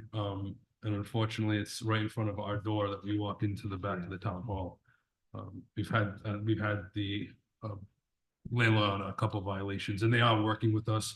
But I would like to see an actual formal dumpster there that the waste can be contained and not in the. Yeah. I mean, I well, assumed I was supposed to provide. I think the landlord's gonna be providing. Oh, I'm saying, but I always, in the past, I've provided numerous times, not the landlord. Because Yeah. that was part of the lease agreement. Yeah, and particularly with a food service business, we definitely need the trash to be enclosed to prevent any Oh, yeah. kind of Yeah. vermin Yes. issue. Like I say, I don't have a problem providing the dumpster. If there's an issue with him, I don't have a problem getting. Speaking for the town, we'd be very in favor of you having a dumpster. Yeah, I mean, like I said, I planned on it, so I didn't assume that the dumpster was gonna be provided for me. Right, Is there gonna be any live music or entertainment? I think that'd be tied to the liquor license as well. Okay, I was just thinking about Yeah, an noise, entertainment that's all. license. Yeah, you see, it's a tiny space. It's very small. Are there currently any plans for exterior signage associated with the building? Probably just something on the window. So No- something, Nothing hanging. so something on the, I don't know what the overall signage is on this entire property. But the owner will need to come with a signage plan, so we have to count up how much signage this building has in total. Okay. Including, window surface. Correct, windows that are signed, hanging signs. That particular building has no signage on it. Of except for any windows. kind? Just window. No, but I mean, if there's window, I mean, that Yeah, counts. so I'm saying, but that's the only. Correct, there's you're gonna have to nothing add on up. the- I mean, there's Yeah. currently a sign on the window from the previous Fine. business. So I we don't just- know if that fit into the parameters of what you're allowed. I have no idea.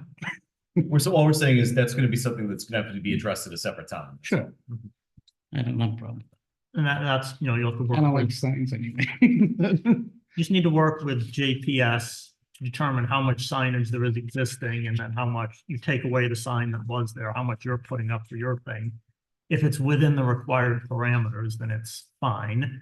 We can condition that as well, that any signage has to be approved by, the zoning official, that it's within the ordinance, otherwise, you have to come back for a separate discussion on signage. And in the basement, you're not gonna have any stove or anything like that. It's gonna No. be basically just. It'll be mostly microwave, cold gas prep. type. There'll probably be like a toaster on basic cup. It doesn't require Right. venting. Do you have Electric. other facilities of this type, or have had other restaurant facilities? Yes, I have. So what would that experience be? Briefly, What- I said, where do I start? give us a brief history of your restaurant. All right, I opened 10 places in the last 20 years. Okay, In Providence. Starting with Lily Marlene's, Louis Fuller's. we don't need a whole rundown. What? So you've had 10 places in Providence over the last 20 I years. currently have the Walnut Room, which is on You currently have the wall. South Main and Power, but that is a Class C license. Fine. You had me at Lily Marlene's. So what we're getting at is there's testimony to show that you have experience as a restaurateur, and Too much, actually. Yeah. we can believe what you're telling us to be true based on your past experience of what you would need in order to run this restaurant. Yes. Okay, you're gonna obtain all approvals from the health department that are relevant to this property. Mhm. We'll also condition it on, the fire marshal will have to review your seating plan to determine what the appropriate capacity is for. Yeah, the license board gave me the checklist and Mhm. the fire marshal is on that. so Yeah. Have him come out and do his inspection when Yeah. the time's right. And also a building permit is gonna be needed for this. Yep, after It will be building and needed fire. For the bar, to build the bar. Yep, It's for all the construction inside, and you're changing use, so you'll need to change a use. Okay. Question I have for the solicitor. The application, it's asking that this be, a special use permit be granted for a restaurant/cocktail lounge. We're looking at 3251. Restaurant is a different category from tavern, bar, or nightclub. So the question I have is there any practical difference or difference in standards that we need to be aware of? Or do we need to make a determination and pick one?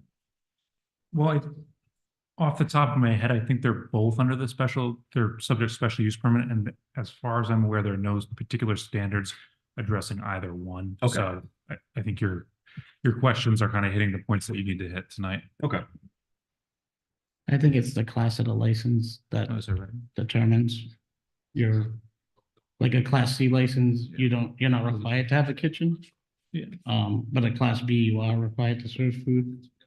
and so you've applied for a Class B, Yes, the C, so it's most similar to a restaurant. Right, yeah, because this is a you're restaurant, provided to, required to serve food along with the beverages. so do we want to say for the purpose of zoning, we've determined it to be a restaurant use? Yeah, and I just wanted to make, because, we've kind of it kind of could go either way, so I just want to make sure we're all kind of on the same page. So we're saying it's sort of a restaurant, but like when I hear you talk, it's more of a bar. Well, I have to, because of the license, You have to be able to I serve can't get a food. bar license. You don't have that type of license available. Right. So it requires me to create a menu and Right, stuff. so if we said it was only a bar, that's a little bit different than It would be A like, yes, restaurant. there's no food. Yeah, it could be something of that. I mean, you could leave it as Snack. cocktail lounge and that leaves it open because Well, Well, restaurant has its own, yeah, the reason for this is for the applicant's benefit. Our zoning standards, there's of the different uses that are allowed under special use, restaurant is one. A different category is tavern, bar, or nightclub. So that's, I'm just trying to help clarify. Yeah, I Not me, mean, no. like, I don't know in how the zoning matrix works here, but like a bar is strictly alcohol. And that's only a class C license. yes, restaurant gives you the most flexibility. What it requires in the kitchen. Yes. I mean, tavern technically was supposed to have rooming, but they've changed that a lot. I don't know. And that's okay. I just wanted, okay. Yeah, so I it think sounds like we're- it's a restaurant. I'm comfortable calling it a restaurant. It's like when you say bar, restaurant, kitchen bar, you know, I don't know how they, It's not just a gin joint or something, it's from, the Well, are you gonna serve lunch? lunch now, Mr. Riley, what time do you expect to open? 4 or 5? 4 o'clock, yes. Yes, All right.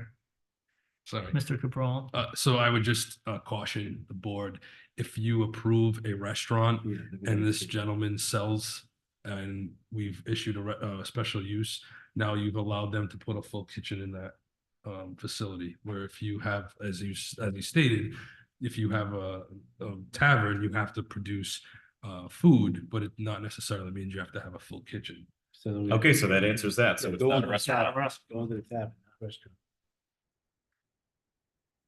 Yeah, I mean, in the past, the health department determines the approval of the menu and what you have to provide for a license. Usually that's one of their determinations. Yes, and that is correct. And to meet Department of Health standard, you don't need a full kitchen. You just need to serve. So just classifying it as tavern makes it simpler for you, for the zoning. For zoning purpose, which is different Yeah. than. Yeah, yeah, because licenses, everyone's different. Okay, so it's a tavern. So. So it's gonna be a tavern cocktail lounge. It's really just a tavern. Done. Whatever the chart, whatever nomenclature is in the chart. Yeah, we're it's gonna tavern go bar with. night. That's the slot. We're not calling it a nightclub. so No, that's- we're not. It's a tavern. Be the smallest nightclub ever. Right, so you got that.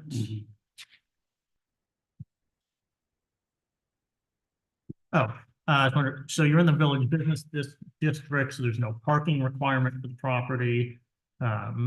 Which I understand there isn't any parking on the property, is that correct? Yeah, I don't know if he has any spots attached to that building. No. Which is fine, that's what the village business district is for.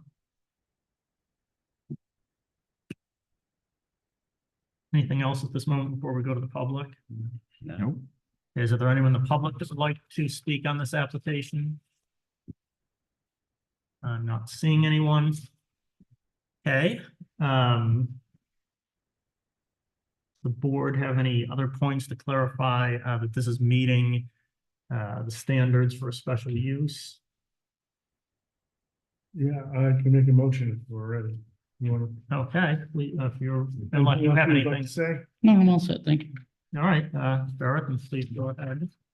Yeah, make a motion to approve application 24-03 GPS Properties LLC owner, Michael Sears applicant.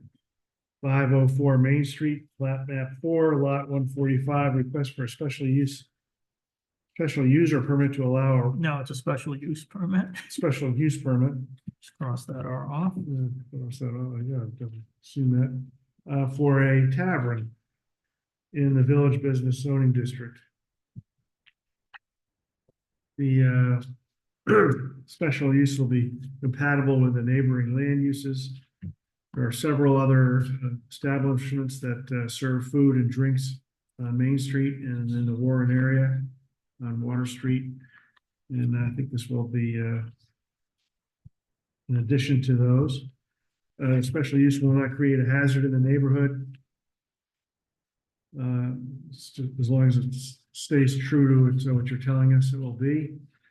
And a special use permit will be compatible with the community plan, will be good for the town of Warren. Hopefully, will be, providing more good cheer on Main Street. The public convenience and welfare will be served. And should benefit, benefit the area. And we're gonna put some conditions on there. We just want to make sure that the hours of operation are with the liquor licensing board. Trash, we want to make sure that's picked up after 8 AM and before 6 PM. Same with the deliveries. When you have a dumpster, you're saying with the trash. You need to get a building permit for all the interior construction. Signage, if it's, you have to come back to us for, most likely unless it's a small sign. Usually all the signs. What's required is smaller than what a lot of people want. Okay, But if you have a small sign and people know where it is, you don't like signage, you might not have to come back. okay. So the landlord will just have to check with how much available square footage Yes. is Yeah. for those You properties. just check with the building official. Okay, You have to get all health approvals and work with the fire marshal to make sure everything's kosher in there and you have, everything's approved by him. okay. Did I miss anything? Does anybody else have anything to add on to that? I think we're gonna say that the approval is specifically conditional on the dumpster and a trash management plan For the property. for the whole property. Yeah, well, I will get my own dumpster. Well, it's conditional that there must be a trash management plan from the building owner to deal with not just you, but whatever is going on that property, that's approved by the town. All right, so you're making me responsible for the whole building? No, not Tony you, is. the owner. Okay, The owner is responsible for a plan okay, that includes you, but it needs to address the whole okay. building. Because I think he owns the building next door, which is a different plot. Well, whatever's on this Yeah. plot of land. Okay. Yeah, sure. Whatever his plan is, he's just gotta make it. He's just gotta have something. Yeah, all right. I will, make sure I tell him I that. think that's it. Yes, we just talked about hours of operation, deliveries, approvals. Anything else anyone wants to add? Just with Yeah. deliveries will not occur on Main Street or Joyce Street. They'll be coming in through the back door. Correct. Yeah, and they must not obstruct traffic, or a public right of way of any kind. Anything else? Okay, all in favor? Oh, sorry, there was a Second. second by Jason, Renone. Now, all in favor? Aye. Any opposed? Okay, so it's passed. You'll have to meet the conditions we've given you, and have your landlord work with the Great, appreciate it. town Thank you. official. Thank you. Good luck. So just Good luck. submit the building application to France. Yeah, call me on Monday. I'll be in the office. Heidi, do you need a interval or? Please go forward. Very well. Okay, application 2404 Comway Properties LLC owner Scott De Silveria, applicant 6 Commercial Way, plat 23, lot 118, requesting a special use permit to allow a childcare, general automotive repair and office units with related storage in the commercial industrial zoning district. Would the applicant like to come forward, please? We have a recusal on this one. Okay. What was that? We have a Oh, recusal on Chuck. this one. Okay, Mr. Thibodeau has recused, so again, Mr. Elves will be a voting member. What matter is this? This is Comway Properties. Yes, okay. That's this. A combination childcare, general Oh. automotive, Yes. office. I'm the landlord. You're the landlord. I'll try. I'm sorry. I have a Okay, voice. so, and you are? My name is Ann Hackett and my Okay, address is 746 Bristol Ferry Road in Portsmouth. right, and what relation to the applicant are you? I'm the owner of the Island Child Care Center. So you're the owner of the childcare center? Yes, I have one in Portsmouth that is 24 years old, and where I am now is in Bristol. We've been there for 10 years. All right, so and you're I'm gonna give testimony relating to the childcare facility? Yes, And You were Mr. De Silva? One of the landowners, property owners. Okay, and are you gonna give testimony about the automotive repair facility and office unit portion? I can do that. That's a separate matter. That's a separate piece of the property. What's on the application? Yeah. Right, so we're gonna have to I have. can also give you testimony. Yes, we'll need information about basically all three proposals. So the first proposal would be the daycare center. No, she has more information. So what is the current, maybe, why don't we have him come up first? We have some. All right, go ahead. Ready to go. What is the current use of the building? Its current use is commercial. Is it vacant? Yes. So there's no tenants in there right now? Right now, we have one tenant who is brand new to the building, and he's just an engineering firm using it for temporary space, So that's an office, right? office space. Office. That's space. what it was before that. So it was office space, and you have one tenant in there now, that's. Correct. office. And in addition to that office, you want to have an automotive repair facility and a childcare facility. That is in building C. That's a separate building. Which is a. Sorry, let's have the zoning official clarify, please. Okay, so this was before the planning board. It had expired, so they are going before the planning board next week, I believe, is the planning board meeting. So 25th. okay, so it'll be next week. So the proposal here is that the existing building in the property would be the daycare facility. Then there's 3 lots, so the planning board they're going before the planning board to approve the moving of the property lines to allow 2 new buildings to be put on these lots. So one building would be what we would refer to as like a tradesman garage. We don't have that in the zoning, but that's the office space with storage. And then another building would be the automotive repair. There is currently a business in town that has been looking for several months to expand, and they were able to speak with Mr. De Silvera, and they would like to move into this building. So that third building would be a current town business that they're thriving, and they want to move to a bigger location, a little bit more secluded in the industrial park. So I think, So that's building So how- C? So may I Yeah. approach and show you on? Yeah, sure. Yeah. Okay, so these 3 structures that we're all looking at now. Okay. Previously, 2022, I believe, there was an approval done by the planning board to merge the lots and create this one existing building, which is there now. It's always been there. This structure and then 2 more structures on the facility. But isn't building C there already there? Building A is there. Just that, Just that. That used to be the old Bristol Cushions back in the day. right. So building A is there currently. That's the building that she's petitioning for to do the daycare center, in, which is currently constructed. These 2 structures are not constructed. Okay, right. You don't have So that's approval just the yet. dirt. That's all Correct. leveled off, right? So we do have approval. It's since, since elapsed for 3 buildings additionally added to this location. However, since the last zone or the last planning meeting where we got everything approved, we've made some changes because we have a tenant in town who, a customer in town, client in town who wants to expand their business and stay within Warren, so they need a larger facility. So what we did was we combined the 2 buildings to make a bigger structure. So that's why we're coming back for that.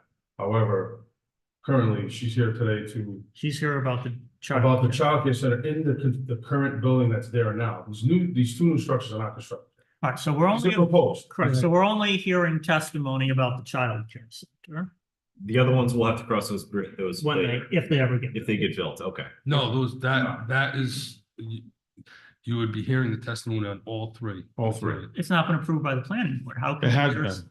It has You been. just said it wasn't, It was approved and it lapsed, and it lapsed. so So there's that's, no longer an approval. How can we rule on something that does not have a current approval?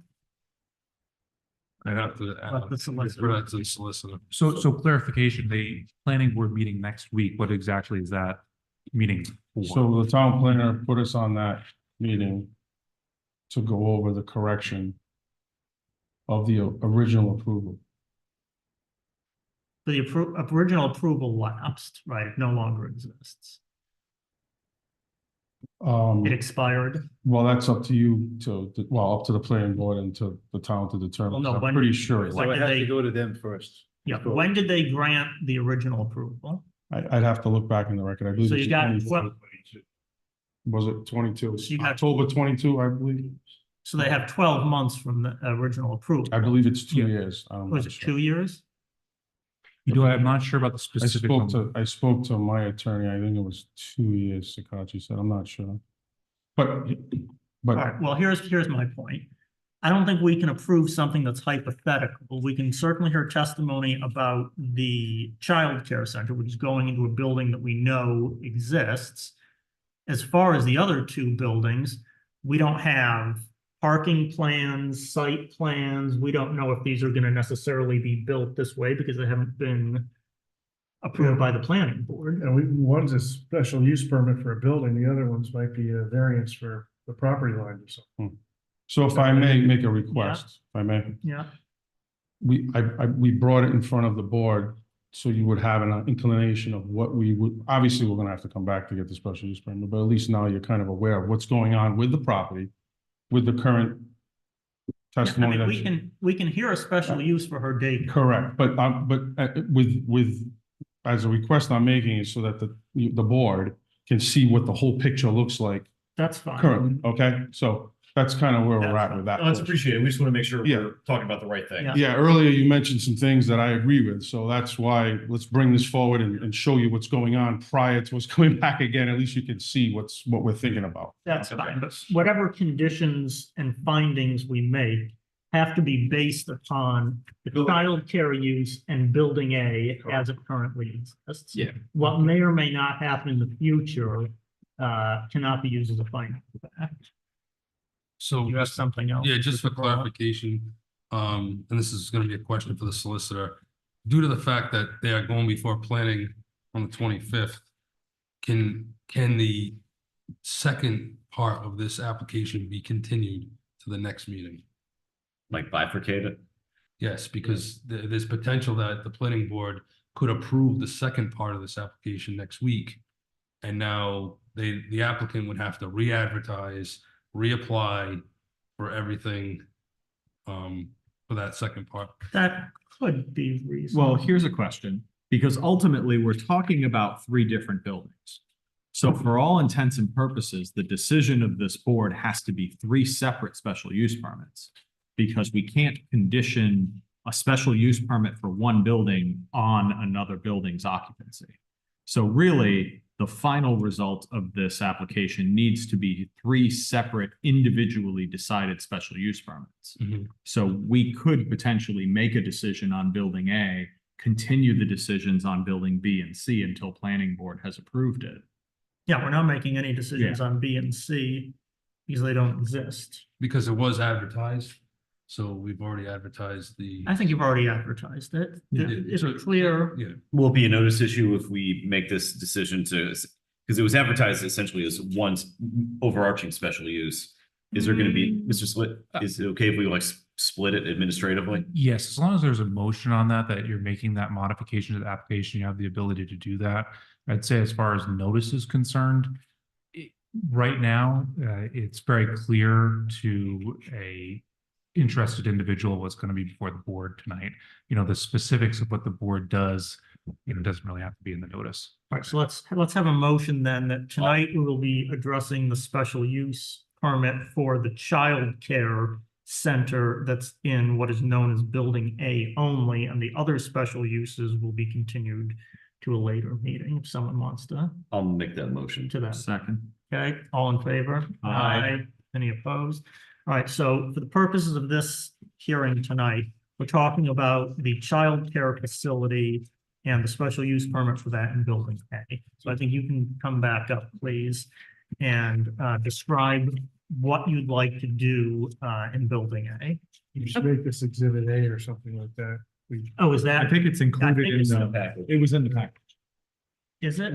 No, it is, yeah. Yeah. It's still. Oh, it's down. Yeah. Oh, it's not as good. Oh, it is as good. All right, it's already in the pack. Yep, fine. Please go ahead. Okay, so currently I'm at 399 Hope Street in Bristol, and I'm looking to relocate. Oh, how To nice. one- You'd be leaving Bristol and coming to our town. Unfortunately, I am Well, fortunately. happy there. We've been there for 10 years. Unfortunately, the Reverend that's been there for 3 or 4 years no longer wants us there. He has been trying to evict us for 2.5 years now. He has failed. You're the daycare associated with the I'm church the staff one now. that's been in the paper, yeah. Oh. And that's quite I have, charitable. I've been in the business, this industry for 24 years. I have a school in Portsmouth, Rhode Island, that just turned 24 years old. So we've been in Bristol for 10 years. We love where we are. Reverend does not like the business for whatever reason, and he's been trying to evict us for 2.5 years. So he has failed. Unfortunately, my current lease is expiring legally in August of 2024. So, unfortunately, I need to relocate because he's not going to renew the lease, and he's already made that clear. Well, I think They we're are- happy to assist you in coming to our town. Well, thank you. We would love to. My purpose is to continue offering this, this need to the families, whether it's in Bristol or Warren. There's an incredible need for childcare. And it really doesn't matter which town I'm in. We love what we do, and we care for infants 6 weeks through pre-K, and they leave us and they go to kindergarten.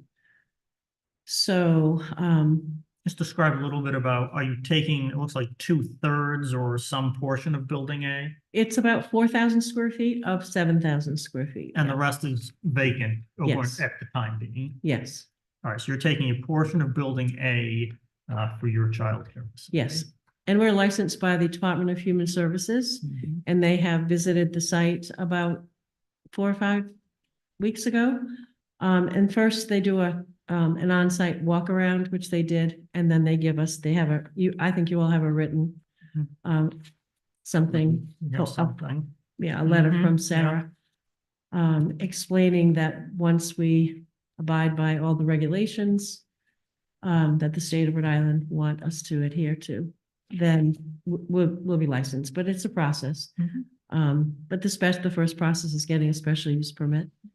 And then we also have all the inspections, lead, radon, fire, Yeah. state fire marshal. And so you're not expanding building A, right? No. You're gonna do your construction and renovation within Yes. what's already there. Yes. Yep. Okay. Do we have any information on? It looks like there's, Oh, there is some parking. yeah, I was gonna shown. say there's 1, 2, 3, Yeah. 7 So spots, 2 of which are handicapped. this would be considered a business use, correct? Not a. place Oh, of well, public that's assembly. into, do we have educational use? Mr. Cabral? Yes. From a building code perspective, is this being classified as educational use? Yes, this would be. So it's not in the business use group, it would be educational from. Public building. assembly, Do we have anything like that, like school? school, church, theater, yeah, it's a place of public assembly. So we'd be 1 space for every 4 seats or each 4 people in capacity. How many people how many people do you plan to have in your, what's the capacity of your childcare center, including staff? Right now, we're licensed for 48, and we 48 have children. about 13 on sites, 13 staff on site. So 13 staff, 48 children. Yes, So we're at 61 people total in the building. That may be a bit ticklish. so we open at 7 and we close at 5:30. I'm sorry, we close at 5. And drop off is usually between 7 and 9, so it's a staggered drop off. And basically parents pull up, they drop their child off, and they're gone within 10 minutes. And then same in the afternoon, they start picking up around 3 and we close at 5. So there's a 2-hour window where the drop off and the pickup is staggered. Yeah, I would suggest the parking be calculated based on the staff only, because in this unique circumstance is, Preschoolers don't drive. well, they're legally not allowed to own vehicles, so your 48 students would not be bringing their own vehicles to the facility, so I think it's reasonable to infer that the parking can be based on requirements for your staff. I believe that's how we handled all the other facilities School like this. type thing. I'll note that there is even though this is an industrial area, there is another daycare in this complex. That Yeah, I'm acutely aware with, and there's a similar sized parking lot there, so. So I think considering, we approve that. Yeah. considering 13 full-time staff, that would be 3 parking spaces. So it looks like the parking is met and exceeded based on the plan that's been presented. Are you gonna be required a playground area?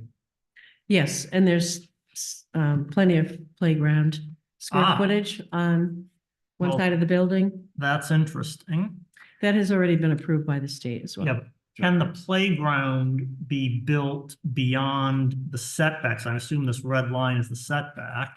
Or does she have to have a variance to build the playground equipment outside of the setback limitation? The playground isn't considered, it wouldn't be part of the setback. I mean, it wouldn't be part of, it's just the regular space.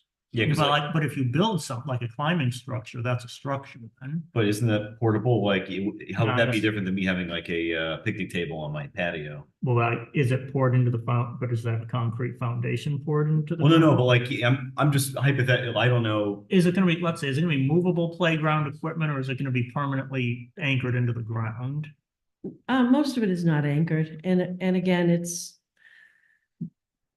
infants through pre-K, so basically it's a playground for 3 and 4-year-olds, 2, 3 and 4-year-olds. So it's an We do outdoor- not have large structures. It's an outdoor play area more so Yes. than, Like a school playground that we all would Yes, classically think of.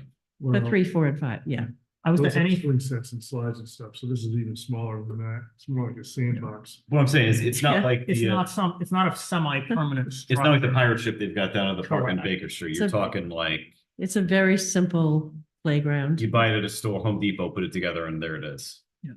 I think we would condition it that whatever equipment is transitory in nature, and Yeah. should equipment want to be installed that's like permanently anchored into the ground by a foundation, then you'd have to abide by the zoning setback lines. Right. All right, she's got parking.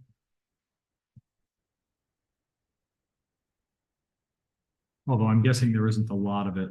There is trash disposal facilities on site. There's a dumpster. I have a facility. dumpster at both sites right now, and yes, they're picked up weekly. Yep. Be a lot of diapers. Actually, Bristol, we have barrels. Sorry, we don't have the dumpster. In Bristol, we have barrels. Portsmouth, we have the dumpster.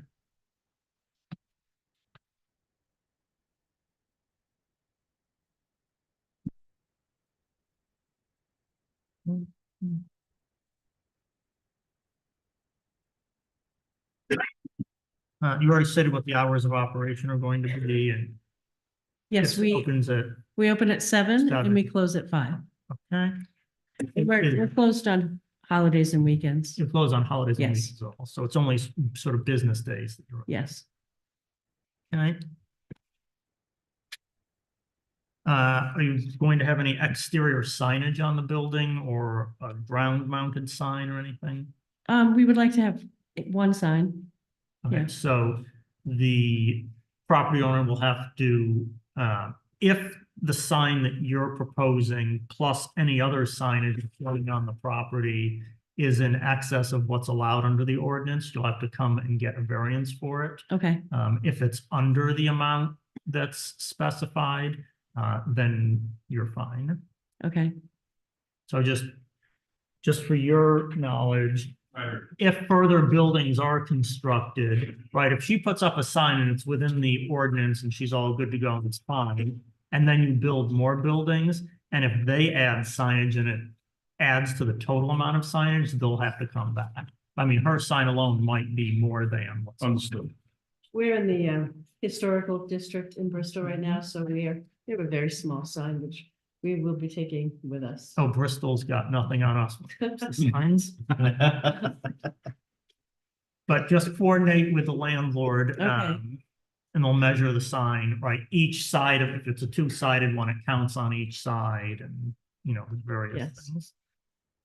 Are you planning any, exterior lighting on the building or in the parking area or anything of that nature? So currently there is lighting. It's been established and it's on the current building, and I think that's sufficient enough to cover her needs. So we're not planning to add anything? No.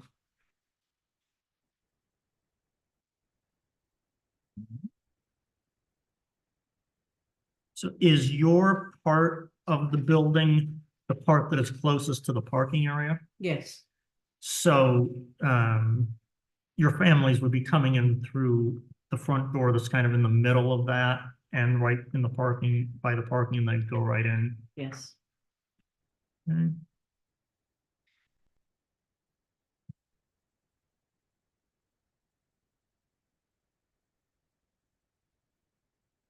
Any other specific questions before we ask for the public to comment? No. No. Okay, anyone in the public, would like to speak about this matter? Okay, no one? Bring it back to the board. Do we have any final questions for the applicant about the nature of this special use? Do you have anything you'd like to add or clarify? I would love to join the Warren area. It's a beautiful area.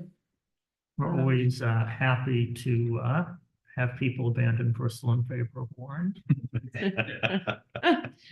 Even better, someone who's abandoning Barrington to come. So if I may, the whole reasoning behind this development, I'm gonna make this quick, is to keep Warren businesses in Warren Warren. and bring more Warren businesses. Well, that's certainly admirable. So by stealing one from Bristol, I think it's That's a even plus. better.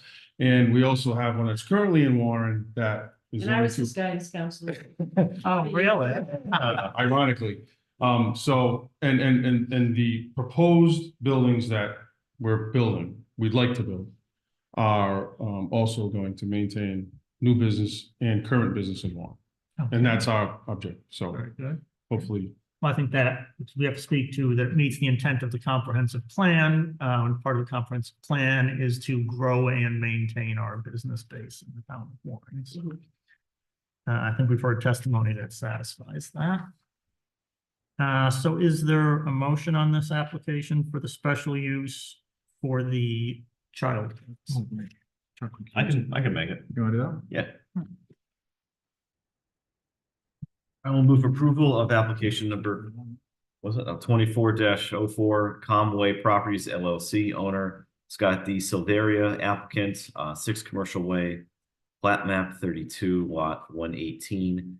Request for a special use permit to allow a child care facility in the commercial industrial zoning district. In granting approval, we find that the special use will be compatible with the neighboring land uses. Again, the ordinance does allow daycare center or preschool centers in this area.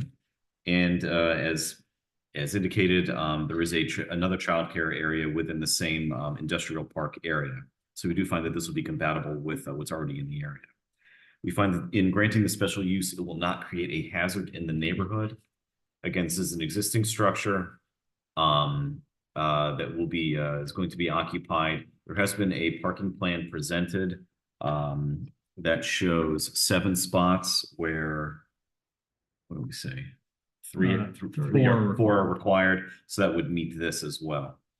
And again, although the total occupancy of the building may be larger, we note that most of them are going to be small children that will be inside. So this is not going to be something that's going to be contributing to or clogging up the roadways. We find that the special use permit will be compatible with the community comprehensive plan. Again, this is taking a mature business from a neighboring competing town and bringing it to Warren to improve our tax rolls and provide yet more services to the town of the people of Warren. And we find the public convenience and welfare will be served. Again, this is providing another business to the tax rolls and giving Warrenites another option for rearing their children with the daycare. As special conditions, we do note that the hours of operation where the children will be there will be 7 to 5 o'clock, weekdays only. Trash will be picked up via a dumpster of some sort. The only existing lighting will be used. There will be no new lighting added.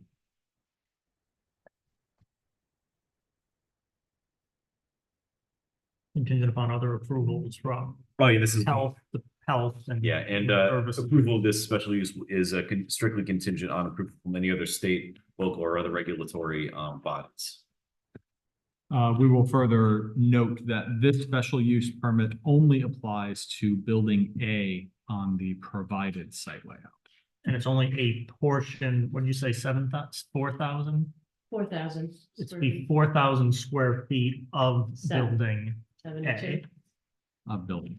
Got it. Okay, any other conditions or amendments? Okay, all in favor, or is there a second? Second. All in favor? Aye. Any opposed? Okay, so the motion is passed. And now we need a request for continuance. Oh, of the other yes. two buildings. So you want to continue, you Welcome can aboard. Thank go you. on your way. Thank Thank you. So now, would you like to ask us that the special use consideration for potential future buildings be continued in the next meeting? Yes, sir. Okay, so he's requested that further discussion of special uses, the other ones listed in the application, be continued to the March meeting, So moved. which we haven't determined the date of.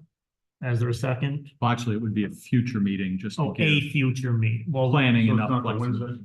No. it could, well, it could be March. Well, I think we're gonna have to set it just for purposes of notice, for if somebody in the public wants to come. Oh, Oh, We should yeah. probably pick a hard date, and obviously it's gotta get continued from there. We can do that. If the planning board approves your application, would you be prepared to come back here for the March meeting, which is in the vicinity of the third Wednesday, but it's apparently not going to be exactly Yes, good, within the third Wednesday.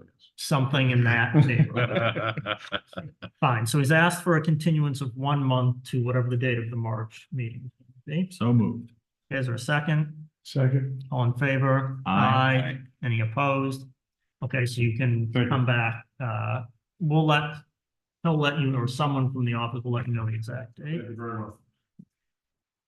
Good luck. Moving on. Application 2405, Daniel and Dawn Roca, owner and applicant, 2 Justin Street, plat 15A, lot 339, asking for a special use permit to construct a detached accessory dwelling unit in the R15 zone. Good evening. If you want to identify yourself, please. Good evening. My name's Dan Rocha, 2 Justin Street. Yep. Okay, so give us a brief description of what you would like to do on your property. We're looking to build an accessory dwelling unit Yeah, for a daughter. okay. And is the garage that's being shown in these new, or is the garage existing in your building, the dwelling unit above? Garage is new. Just let me ask the zoning officer, you've reviewed this proposal and find that it needs no dimensional relief, Oh, that is correct. okay?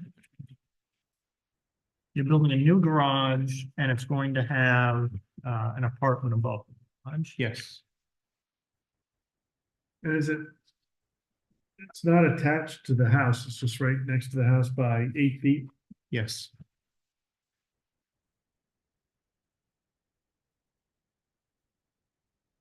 Will the unit have separate utilities, or will it be fed off the same utilities as the main? Same utilities. I think the new in-law, what are the new in-law rules? Or they're not called in-law anymore. In reference to, So this would be, wouldn't be considered one? an in-law apartment, In-law apartment, now they call them what? accessory dwelling. But this is called an accessory dwelling. It still has to meet some of the standards. Because what he's seeking is an in-law, not an ADU. It meets our zoning. So in order to have the accessory dwelling, it under our zoning ordinance, it is an in-law apartment. Okay. Yes, because But we don't have to meet the condition of that it shares one wall in common. Yes. That It's business. they still have to do the family Yes, connection, correct? Ben. I would warn against that. Ben told us that on the last one we approved, that it was, we can't stipulate a specific relationship such that we can't say it has to be your mother. It just has to be a family member of any kind. I would be, and I, I hate to disagree with Ben because Hey, you're the lawyer on deck today. that's true, but under the new state law, this is not the most recent amendments. This was actually 2 years ago. I think it was the 2022 session. They put in a new ADU law. And under that law, it specifically prevents you from putting in regulations about familial relationships. Yeah, he said the key word was relationship, that we can't tell them what relationship it has to be. It just has to be any family member. So the last person that was here, that was in the conditions that it had to be a family member. So we need to decide, is that the way the town is interpreting it, or what are we doing? Well, I mean, he said it's going to be a family member. Yeah, it says it's his daughter. Yeah, so that's the thing. I think, as Matt said, our requirements are certainly more restrictive than what the state law sets Yes. out. And if we're meeting our requirements, I'm satisfied. I mean, as long as that's what the board wants, obviously. Well, what's So our this- interpretation? So this 2022, you're saying that there doesn't have to be any, we can't ask about familiar. We family. can't specify that, like, it must be for your mother. No, I think what he said is you can't ask. So under 462473 of the Rhode Island General Laws, it says that any municipality that chooses to permit ADUs shall not impose any excessive restrictions on ADUs. More specifically, a municipality that permits ADUs shall not restrict tenants based on familial relationship or age, unless such restriction is necessary to comply with the terms of a federal subsidy. So That we can't specify the family relationship. Because overall, like, He's it not has to saying you be. can't specify, he's saying you can't ask at all. Is that what that's saying? yes, That's what his Right, interpretation. okay, all right. So the one we had 2 months ago, we made them limit it to a family member, but not a specific family member. Right. So I guess it's up to the board which interpretation we want to accept. Well, the other interpretation is post the 2022, right? Well, no, we just did one like 2 or 3 months ago based on the 2022 Okay. standards. All right. And the guidance at that time was, we can't tell them it has to be, this is limited only to your mother, this is limited only to your cousin. It can be any family member of your choosing, but it must be a family member. Yeah, like right now, it's kind of booted. He wants to build it for his daughter. Correct. And I think He's if asking it's down the to build- road. That's. Yeah. So Yeah. if I may, Yes. and I don't know if everybody's keeping an eye on this, just something I guess I do because it's part of my job, but there is right now legislation that the speaker has been openly talking about, that his top priority in this session is to get this. It's in-law granny flats. This is going to change, and I don't know what it's going to be because obviously they haven't put the pen to paper and made it law. But what we're discussing now is potentially going to change. And I don't even think you'll have to even have that discussion when it gets changed. And Right. as we can see the trend, Yeah. what's been happening. So Look at the one that was just passed in January. So, I mean, So, yeah, I mean, it's they're gonna- definitely trending towards not asking at all. And- Basically, you can put whoever you want in there. ADU right now is like, it's the hot topic. Everybody wants them. And so I think, the solicitor. Would it apply retroactively? Like the one we granted 2 or 3 months ago, we told them the condition of that has to be a family member. No, because then it goes to just like any law.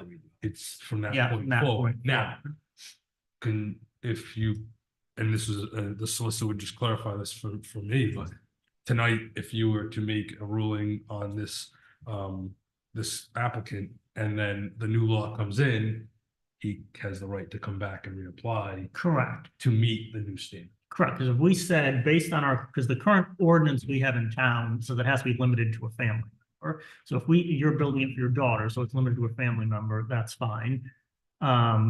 If your daughter moved out at some point in the future and you wanted to rent it out to just some member of the public, if we ruled that it had to be a family member, you wouldn't be able to do that at that time without coming back to have that changed. Okay. So I guess, do we need to decide, were we in error to take the previous guidance that we gave on the most recent application? Or do we want to stand by the precedent that we've been going with, that we can't specify the type of family member, but it just has to meet any family member? I mean, I've been following this very closely, and I think that, you know, the guidance right now, or the council that's sitting there, it's gonna definitely be there within the next months, not years, you know, several months. It's gonna be, that's gonna be, if we wanna be proactive, I think we should just, you know, probably not even go under the guise that we don't ask. We just, whoever they wanna put in there. But I mean, it's gonna end up being that way anyway. Well, But if we want to hold to our standards, it'll stay, you know, those standards will be But okay. if we have to decide, we need to uphold the intent of our ordinance. So Right. is the intent of our ordinance to limit these things to only family members, regardless of what might happen in the future? I The think current that's the case. Right, so we current hold our, ordinance is. so we hold our intent until it changes and somebody comes in front of Yeah. the board and says that the new ruling is definitely this. Yeah, I think If that makes we sense. do family members, which we've Yeah. always done. Yeah, And the state changes the law, the state law is just gonna supersede, so the town, anytime they get a call or complaint that it's just somebody random, they're just not gonna follow up on. Well, essentially, if they change it going forward and anyone who already has a special use permit for an ADU in Would have to town come in front of wants to do something, they would at the very least have to go to the town and get an administrative decision that says, yes, current law doesn't allow for that. Here's your sign off, rent it to whoever. Is that how the town would handle it? Or would we just ignore them? No, it's like anything, it's like, It'd be administrative though, right? I mean, it would be that we have 150 people coming back in front of this board. I don't know because they haven't passed a law, so we don't know where that, Right. if it would be administrative, if it would be by right, or if it We- would be. we've passed dozens of these things Yeah. in the but I'm thinking- past Yeah. that limit it to, this is being built for a family member, and you have to recertify every year that it is a family member, and that is on the books in the land evidence records. That is the standard they're held to. If the state law changes, it changes for what I would believe any newly created dwelling units from the point the law goes into effect going forward. How that would affect existing units that have Well, been you'd be granted. biased against, you'd be putting financial impact against the people that already have them basically just as a family.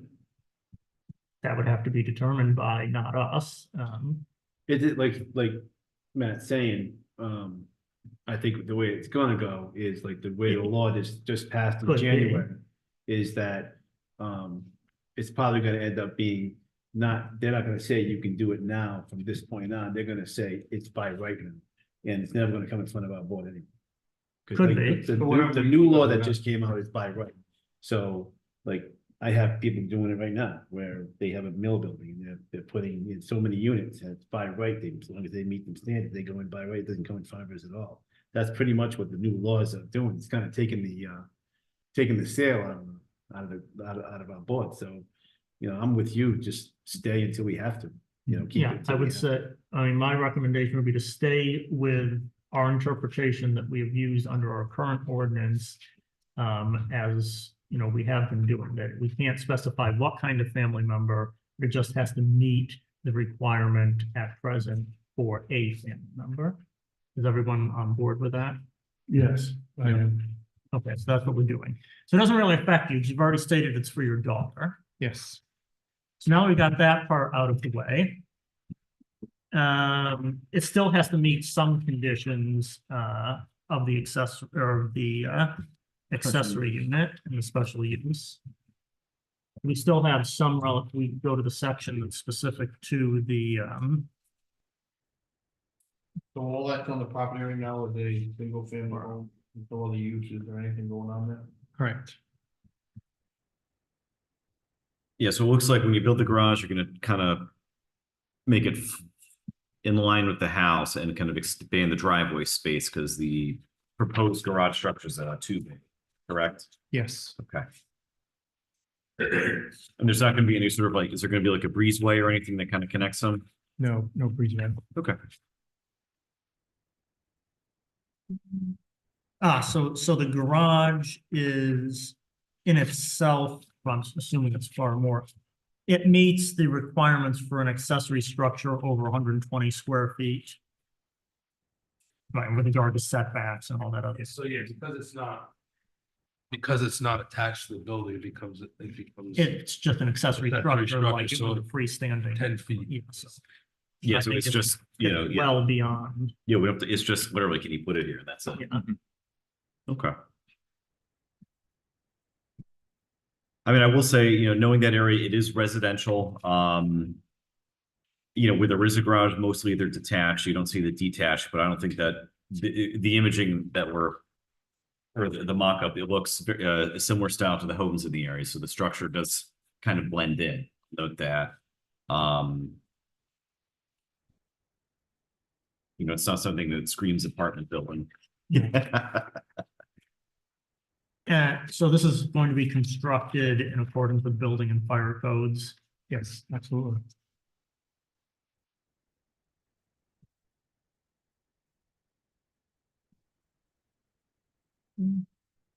We have the standards. Yeah, I'm looking up them now. It's gonna be, so it's page 83, it's section 32, 132. So let's just go through them with the applicant. Yes, Not. some of these may not be relevant anymore. The in-law apartment shall contain no more than 600 square feet.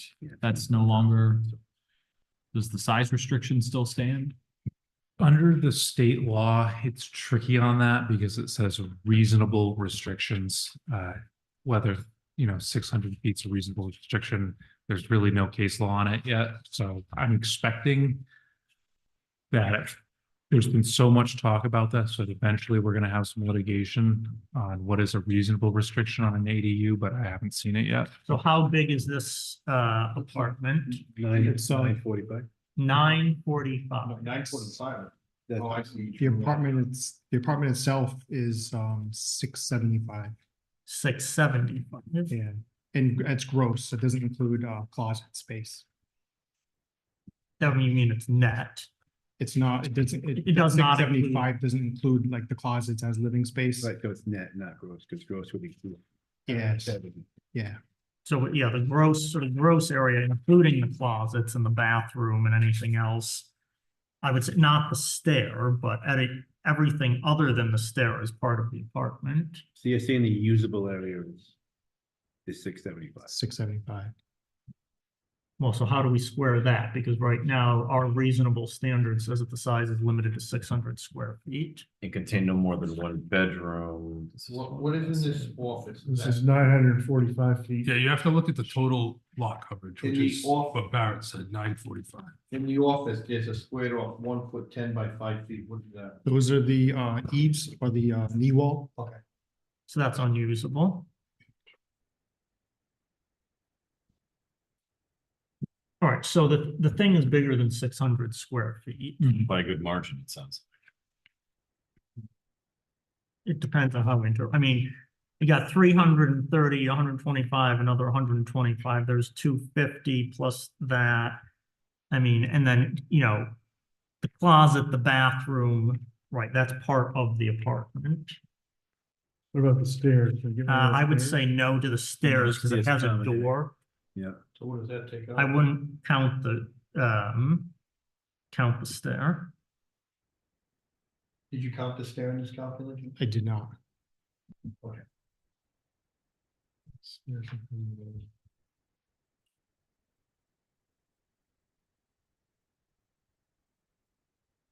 About 92 square feet. Yeah, because if you just take the 35 by 27 and subtract the area of the stair, everything else is the apartment. Except for this 5 by 110 and that other 4 by 110. Yeah, so 10, 20 square feet. I calculated by the interior of the exterior wall. Yeah, the and interior calculated by face. The interior partitions is how I came up with the 675.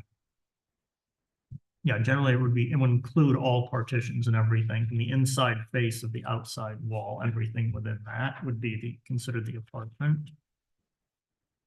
Well, in any event, we're beyond the 600 square feet. So what is the mechanism to address that?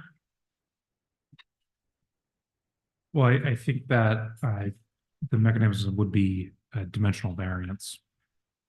We'd have to ask, so we'd have to add a dimensional variance to the standard that's in the ordinance, that this thing be increased beyond 600 square feet. Where the alternative is, could you, I know we're not in the business of redesigning things, but could this be made any smaller? Well, that's the question for the applicant. To the applicant, so. Or 255 feet. Well, okay, so I just want to make sure, I know Barry, your calculation was larger than. What is our common square footage that we're running, or do we have? I don't know. We start with, 145 square feet is the gross area, And then 27 you take times out- 30. okay, so that, so we know it's not that, big, right? So we take the stair out, And that brings us Stairs about to 94. 855. right? And then there's a couple little inaccessible places that are under the eaves. So there's 5, let's call it 5 by 2, that's 10 over there. This thing over here that looks like a dashed line that's like 4 by 4 and 2, 6, let's call this 24. So that's another 34 square feet down. So is it around 800? Yeah, or 820. 820?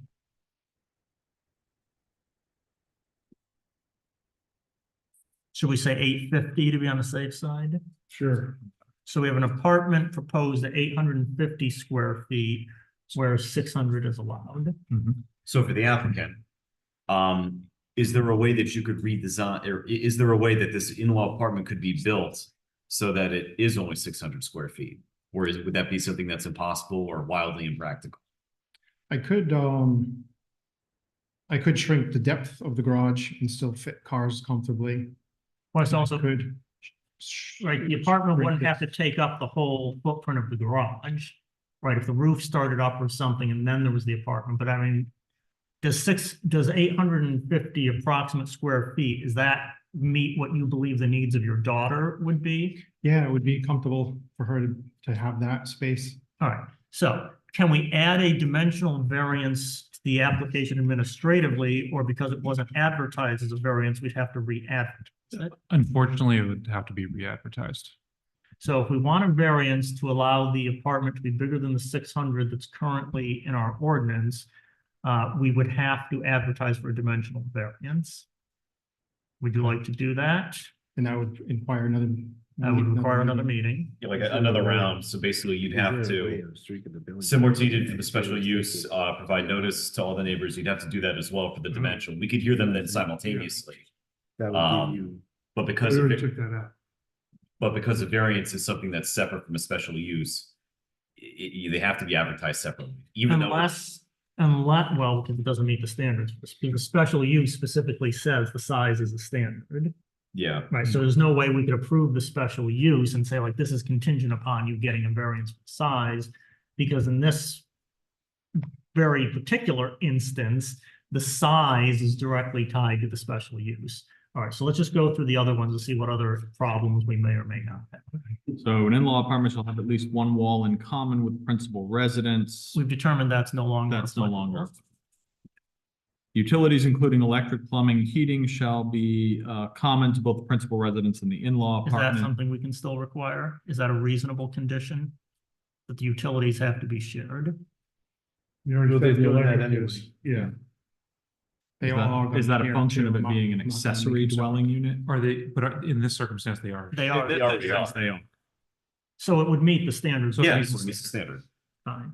The in-law apartment may be occupied only by a member or members of the family occupying the principal residence. We've already said that's the case. All other requirements of this ordinance, including off-street parking contained in article and ordinance dimensional regulations, this ordinance as they pertain to the principal residence shall comply. All right, and so you've said, we've already stated the dimensional requirements of the setbacks were fine, the lot coverage was fine. How many total parking spaces are there going to be on the property once the garage is built, plus space in the driveway? How many is that? That'd be 6 total. 6. That'd be more than enough for the residents and this one dwelling. So the testimony refers that the parking is sufficient to meet the requirement. The only thing we're hung up on then is the size of the apartment. Okay. So This can go one of two ways. Either we can approve this as a 600 square foot apartment, and then you go back and redesign it however you want to fit within 600 square feet of the apartment. Or if you want to keep the size apartment you have, then we have to have another meeting, have a variance for the dimension of the apartment. Okay. With the understanding being, that doesn't necessarily mean that you need to change the footprint of the garage. It's just that when you come up the stairs and into the apartment, the interior space of the apartment is limited to 600 square feet. So Okay. essentially, you could make a 250 square foot storage room upstairs that's not part of the apartment. And as Sure. long as it's not part of the actual dwelling unit, then the in-law apartment is still limited to 600 square feet. Or a deck or something, right? You could reduce it. But if you think your daughter comfortably needs to live in about 850 square feet, then you can come back and ask for a variance. So Okay. the choice And is I think I would be willing to redesign for 600. 600 square feet. okay. Oh, your daughter's not gonna like you. She's not. But if I can't, then I can petition for a variance. Oh, yeah, if you get home and If I can't. he says, Daddy, this isn't gonna work. And you don't have anybody complaining, so. You could Doesn't put it seem up. like you're gonna have a problem with your neighbors. Are you No, in a everybody's hurry? friendly. Everybody's nice there. Graduating in June, right? Yep. Well, is that month gonna make a difference? I mean, do you want to go for the variance and get what you want in a month? Or just? Well, assume he redesign it? gets what he wants. Assume, but most likely, it's on a dead end street, there's not a lot of neighbors there and. I don't know, 250 square foot balcony sounds nice. Yeah. We can go ahead and approve it for 600 and you can talk that over. And if you don't get it, you'll have to file a new application, which you'll have to pay the advertising cost and all that. I mean, he's gonna have to pay for it anyways, right? So the variance wasn't on the original thing. If he wants to get if he said, he wants to continue this and add a variance onto the application, would he have to pay for new advertising? Yes, you'd have, because it's a New different issue, fine. issue. So it's gonna cost you the advertising fee no matter what. Okay. So would Yeah. you like us to go for the 600 square feet? Yeah, I'd like to redesign for that. And then Okay. if we can't meet it, then I can apply for another meeting. All right. Okay. So based on the testimony, the applicant is willing to satisfy all the conditions in the ordinance for special use for this accessory apartment. Do we have any other questions for the applicant before I ask for the public comment? Is there Okay. anyone here? Is there anyone who wants to comment? Just the daughter. Oh.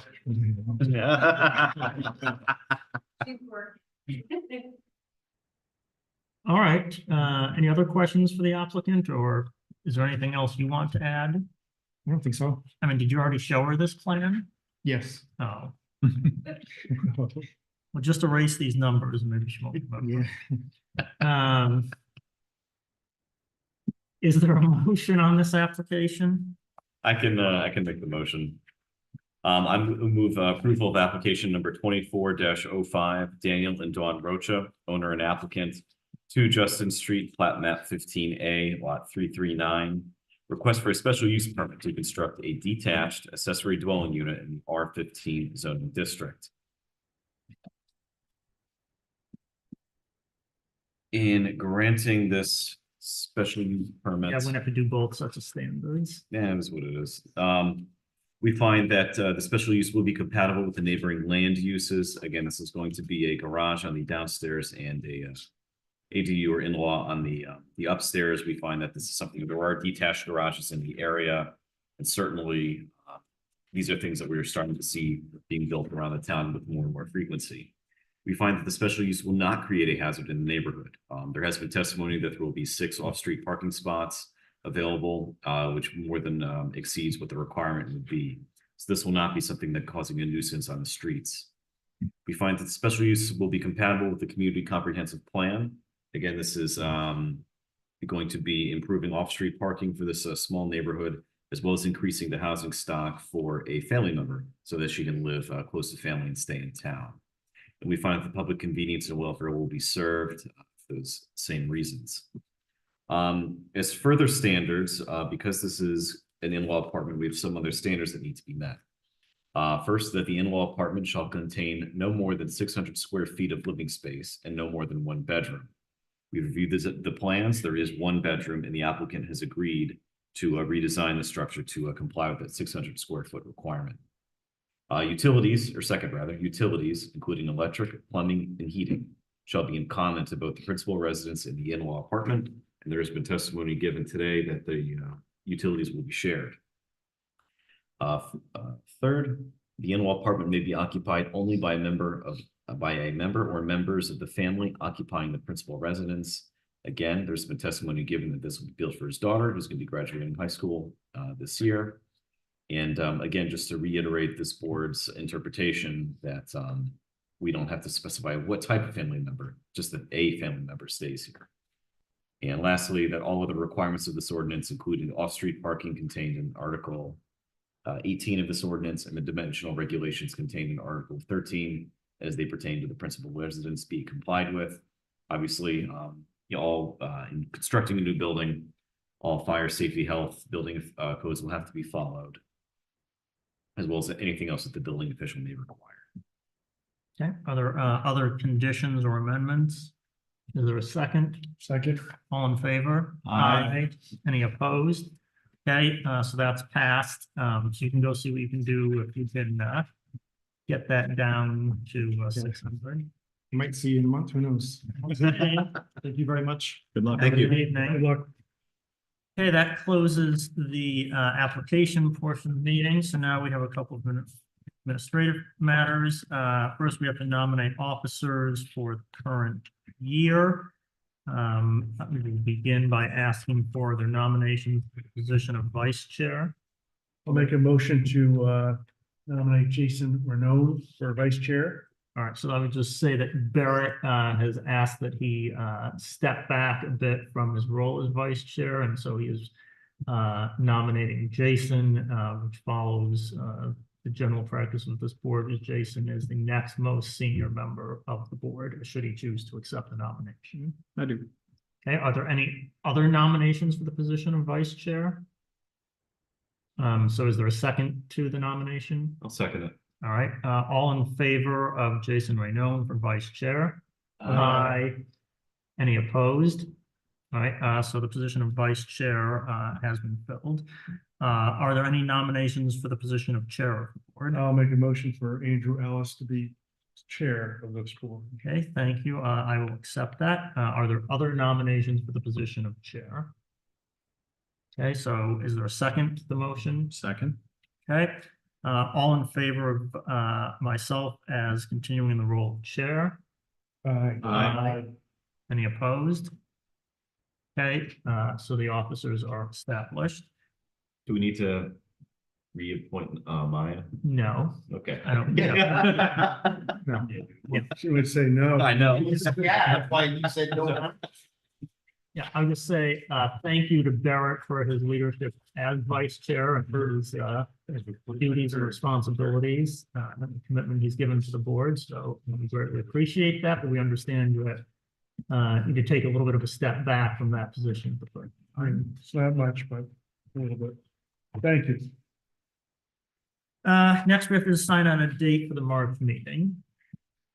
So if I may, Yeah, explain this to you. yes, please. Why? I'm intrigued. I can't wait. So as you're all well aware, we have budget hearings. If you're not aware, I invite you all to come to them. They're very interesting and Will drinks be provided? I don't get. We have zero money. if you want to bring refreshments, bring refreshments. They're great. How can we have zero money when property values are insane? Did you ever hear of our school district? Anyway, that's another day, another dollar, no pun intended. So anyway, one of the budget hearings was scheduled the night of our zoning.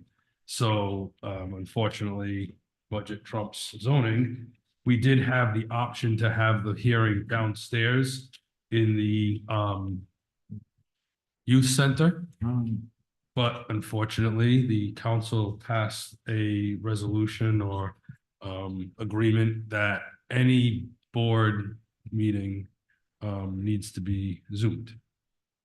So we Can't Zoom. we don't have the ability to Zoom downstairs. So I think the best option is for us to move the meeting till the Thursday, which is the next day. If you want to change it to another date, just keep in mind that we already advertised. Your birthday. That what you just said? Yeah. We've already advertised for the site visit. So we'd have to do a site We visit. have a site visit? Yeah, it's Yeah, not 30. Detroit Avenue. I know Oh, it's, was that something from? We wait till it the. was like That's December. right, from December? We wait for the date. Oh, I wasn't here, so I don't have to attend. Right, I wasn't here in December. You don't have. Yeah, look at you. I can come as an observer. I mean, it seems like it was eons ago and I said, March, because we were talking about having it where there would be snow on the ground and it'd be a little bit lighter out. So it's upon us already. Well, we Just going by site quick. visit the same. Yeah, I mean, it's, With so the shed on the side. we have been trying to do the site visit the same day. So we do the site visit, freshen our minds, come back here and have the hearing. I know when I first started, we weren't doing that. We were having site visits. So it's not, something that's out of the realm of what we need to do. But so just so you're aware that Wednesday night, we would have to do the site visit. And then Thursday night, we would have the hearing. So is everyone amenable to Thursday for the meeting? Thursday, the 21st, I guess so. works for me. Okay, so is there a motion to move the meeting to that date? We have to bring Barrett out after for a birthday drink. 'Cause it's his We birthday. could. The following Thursday is also available, the 28th. Nah, we'll do that. Yeah, we'll do. It's Heidi. Are you available? Sorry, Heidi. The 21st, yes, 28th. Okay. I mean, if we're all agreeing with the 24th. 21st it is. Yep, I think that makes sense. I'll move that we move. it to Okay, and there's a the second. Second. All in favor? Aye. Any opposed? Okay, so the March meeting's on the 21st, which is a Thursday. So the public's gonna be notified of that And just don't forget that we have the. site visit. Site visit Andrew doesn't have Wednesday. to go. I don't have to, but I can come as an observer. Okay, next, what are we discussing about new state laws? They exist. Well, so I think what we need to do is we need to figure out a day to have a workshop with Tony, Mhm. Ben and Mark, we need to sit down and go over. I'd like to have Tony. He's always amusing for these sort of things. It would be great to have you and Tony in the same room. But yeah, I think it's definitely something that we need to look at. It came on us so quickly.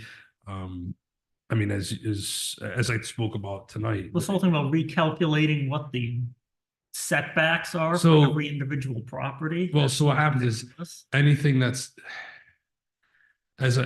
anything that's non-conforming, legal non-conforming, you now take the percentage of the property. So let's say it's a R10, but it's a 5,000 square foot Mhm. lot. Everything now goes in half. What if it's legal non-conforming, not due to the size of the lot, but some other issue? Does that change anything? No, it's just dimensional. So only if the size of the lot doesn't match the zone that it's in. Yes. The other major issue is that any type of commercial building can be adaptive reuse, so it can be changed to residential. So by right. So there's several. How does that? So what goes on up on Smith Hill not necessarily takes into consideration of every city and town. Yeah, but it's not a property that, it's not a commercial property that the zoning says you can't do it. It's a property that you have to go for a special. No, that's incorrect. No, So, even if it so- says you can't do it? yep, so rural business does not allow residential, but you can do it. That's why Comcast, as soon as this happened, everybody was all over Comcast. Because, not Comcast, yeah, ComSearch. Concert. Everybody, we were getting calls left and right on that all fall. Because people like, realtors like yourself, they were like, We this got a is- problem. yeah. So this guy with building A, B, and C, one of those buildings could be an apartment building. yes, there is a slight, so if it's in a hazardous area, we can deny it. So how do we? And it has to be existing, Right. existing. Basically, the zoning board is becoming a dinosaur. Yeah. Yeah. Statewide. Yeah. They are killing Which we us don't all. appreciate the lack of local autonomy. Not us. Yeah. Well, they're all saying the same thing. So what he's saying is it's not really anything we have to worry about because it's never gonna go wrong. Well, no, it could, because let's say they do it, but what setbacks and lot coverage, because like in a commercial zone, the setbacks and lot coverage are different than for a residential building. So how do you judge if it meets the setbacks? It doesn't have to do it. It's all residential. So it's not commercial. Right, and it's by right, only if you don't change the footprint of the building. Yeah. Mhm. Only the in other- existing structures. Correct. Yes, so we have, there's like many moving parts to this. So you have the exact, non-legal, non-conforming. There's also other ways, so that is by right. Legal, non-conforming, I do the calculations. I actually, Maya and I have it's a spreadsheet that you literally plug in for each zoning district, and it's all the formulas, and it just generates. So it better be on the addendum of facts that comes in the packet to show that this property is being reduced to 30% of its, It wouldn't come before you. It doesn't come before you. what do you mean it doesn't come before me? It will not come before this You don't want a board. setback, we don't see it. No, no. If they can't meet the reduced, what Oh, if no, they can't meet the then we- reduced? So that's what, so here's yeah, so there's another part of this law that says that, okay, if they can hit it, those reduced, then it doesn't come before you. If it's, I think it's 25%, then I can approve it. With notice. So basically, it's like the same thing as if the board was here. We send out with the butters notices, it comes back. I have to wait, how many is it, 15 days? That's right. To see if we have any, so if we send it out, we wait 15 days. If a neighbor and a butter says, I object to this, then it will come before you. If nobody objects to it, then I approve it. If nobody objects to it, and the difference between the reduced setback and what's they're saying is less than 25%, you can just approve it. Can or shall? Put it down to like a foot from property line. Shall. Okay. Oh, no, so that's good to know. So it takes the discretion even out of view. Yeah, so, I mean, this is a whole nother thing. So, I mean, I was talking to Maya about this. It basically, it's taking the power away from the zoning board. And essentially, once the kinks are all worked out and the dust is settled, I mean, I love coming and hanging out with you guys every month, but it's probably not gonna happen as much.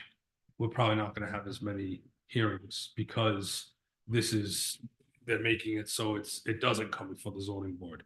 Is that just for residential? Yes. So a commercial building that's non-conforming. Nope, does not. The commercial is different. So for residential properties, if it's non-conforming, it could be approved administratively unless doesn't meet the 25 within 25% of. There's like reduced three amount. tiers to, yes, there's three tiers. So then basically these laws are to create more housing. And that's why the next thing on the horizon is the granny flat in-law. They're gonna make it so, and you know how that is. Everybody wants to turn their shed into a dwelling. They want to, I mean, we've seen such an increase in short-term rentals. So it basically is putting a lot more, it's taking it off of the zoning board and putting a ton more work on my end. And I mean, I have questions for Tony's office because now who does the recordings? who signed, like, I have to, like, how we get it recorded, we send it to you. Yeah, There's no recording because there's no there's no vote, there's no There's decision. no vote, there's no, so how do we record it? Is it just an issued permit? It doesn't really, doesn't define what we do after this. Well, it's administration. somewhat recorded by the permit that comes in and you approve the permit. The permit's gonna have all the criteria on it. Yeah, but do you have to make a record saying, I sent this That's out, exactly what I I'm saying. received no abutters? There is a town that neighbors us, and I was telling this to Maya, because I did work in this town just before I was appointed to my position, that will not issue a building permit until the recording is back and signed. So it could be a couple months. So now it comes down to where, like, obviously that is a very strict town where they will not issue the building permit until everything is signed and the ink's dry. But now what do we do in this situation? Is there, and there's no testimony. So that's. It has to go into land evidence records somehow. Exactly. So It that's has the to be in the question. deed book. That's a question. That's Be the cranking question. on affidavits, I don't know.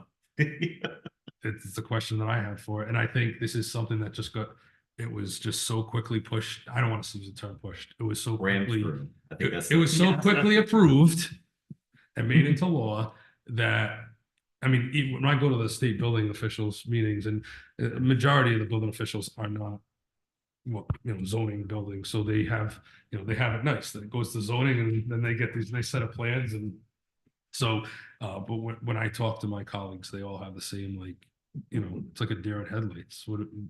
It's nice, it was it was approved, but now we have to deal with this, and there was really no formal training or any type of heads up as to this is how we want to do it with the 39 cities and towns. But as you're aware, when it comes to code, code is all interpretation, Yes.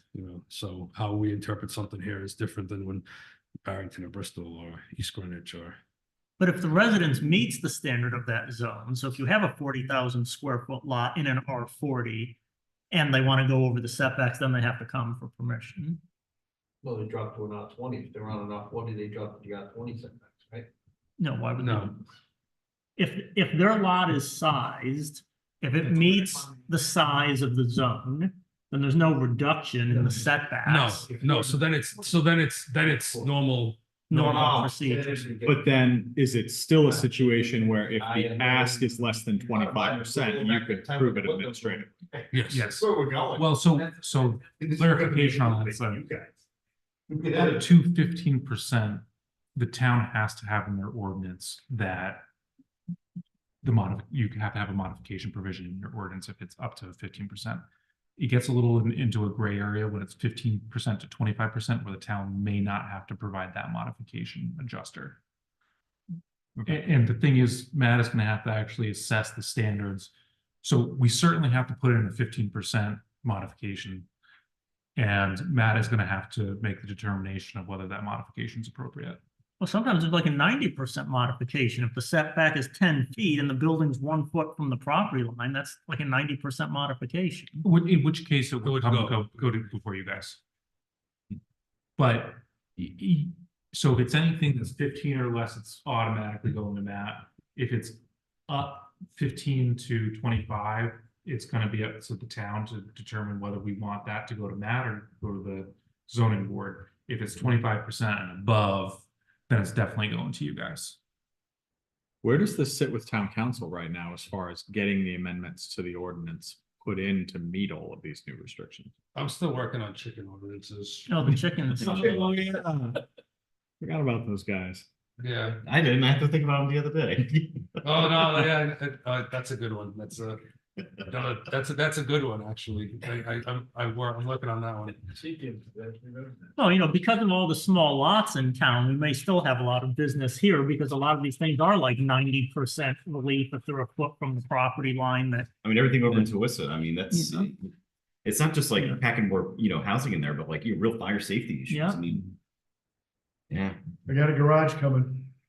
Yeah. Just telling you guys right now. Is it over 120 square feet? You got a 600 square foot in-law on I should pull a permit on that. I do not, but now I'm thinking maybe I ought to. There you go. So, Might as well put it in there so now. this is another issue that tonight. So this last applicant, they are on 24,000 square feet, but on an R15. If they were on an R20, then that would be by right. They wouldn't even be coming for you. They were on an R20. R20 with 20 or greater. Oh, if they were, yeah, if they have more than what the lot. Yeah, so you have to have 20,000 square feet or more, but also be an R20. So they are an R15, they had 24,000 square feet for the lot. They still have to come before us because it wasn't an R20. Because it wasn't an R20. If it was an R20 with the 24,000 square feet, they would have not come before us. So having the oversized lot kind of hindered him. Hmm? Yeah, so having an oversized lot for him hindered him. Yes. So if he had a 15,000 square foot lot, would he have had to come if it's in an R15? It has to be R20 with 20,000 or greater. So it can't be substandard. Someone who lives out in Tawisset, who may have, it's an, say it's an R40 with 40,000 square feet. That's by right. No, what if it's an R40 and they have 10,000 square feet? That's basically, that's tuition. Yeah. Well, no, so now, that's because it's the overlay district, Yeah. but then no, you have to have at least 20,000 square feet and R20. So anything that's in a less than R20, they have to come to the board. Mm-hmm. That's why he was here. And that's for an accessory dwelling or just for? Accessory dwelling. But that guy, I didn't measure his lot, but he has a big lot. Goes way in the back. Which one? The last one? Yeah. Yeah. That was bigger than that was bigger than 20,000 square feet, wasn't it? His lot is Yeah. 24,000. 24,000. Yeah, I did the calculation. But he's not in an R20 So zone. Tawisset is R40. And if you have, Overlay. Overlay, yeah. which means what? I'm trying to. So it's an R40 overlay, but if you have 10,000 square feet, then you're an R10. If you have 9,000 square feet, then you're an R10. Oh, all right. So you go. So it's not. It's set. not, you're not, I mean, yeah, out in Twisted, you could have some of the lots of 6,000 square feet, so you're not in an R40, you're the R40 overlay. So you go to the next, whatever's closer. So if somebody has a 20,000 square foot lot and. They're at R20, they're in the overlay. in the overlay. Yep. So this other accessory building part of it is if somebody's in an R10, they have a 5,000 square foot lot, now everything gets cut in half. If they're in, Right. Not for an ADU. No. An R10, they have to come before you. So if you're an R10, which means you have to have a 10,000 square foot lot. Doesn't matter. It's R20 or higher. Okay. there's so much, So right, you I'm can Get an I'm R10 hitting you guys at all up. 20,000 square. Are we gonna have can Tony make a PowerPoint or something? He doesn't need one, he's animated. You'll just remember it, like remembering your grandfather's stories around the dinner table. I don't know why I remember it, I just do. So that would be. At one time, Tony was. Like if you wanted to put the. Hey, that's. I've been reading up on this and also many other projects. I'll tell you. That's only just. All right. Motion to adjourn. Motion to adjourn. So moved.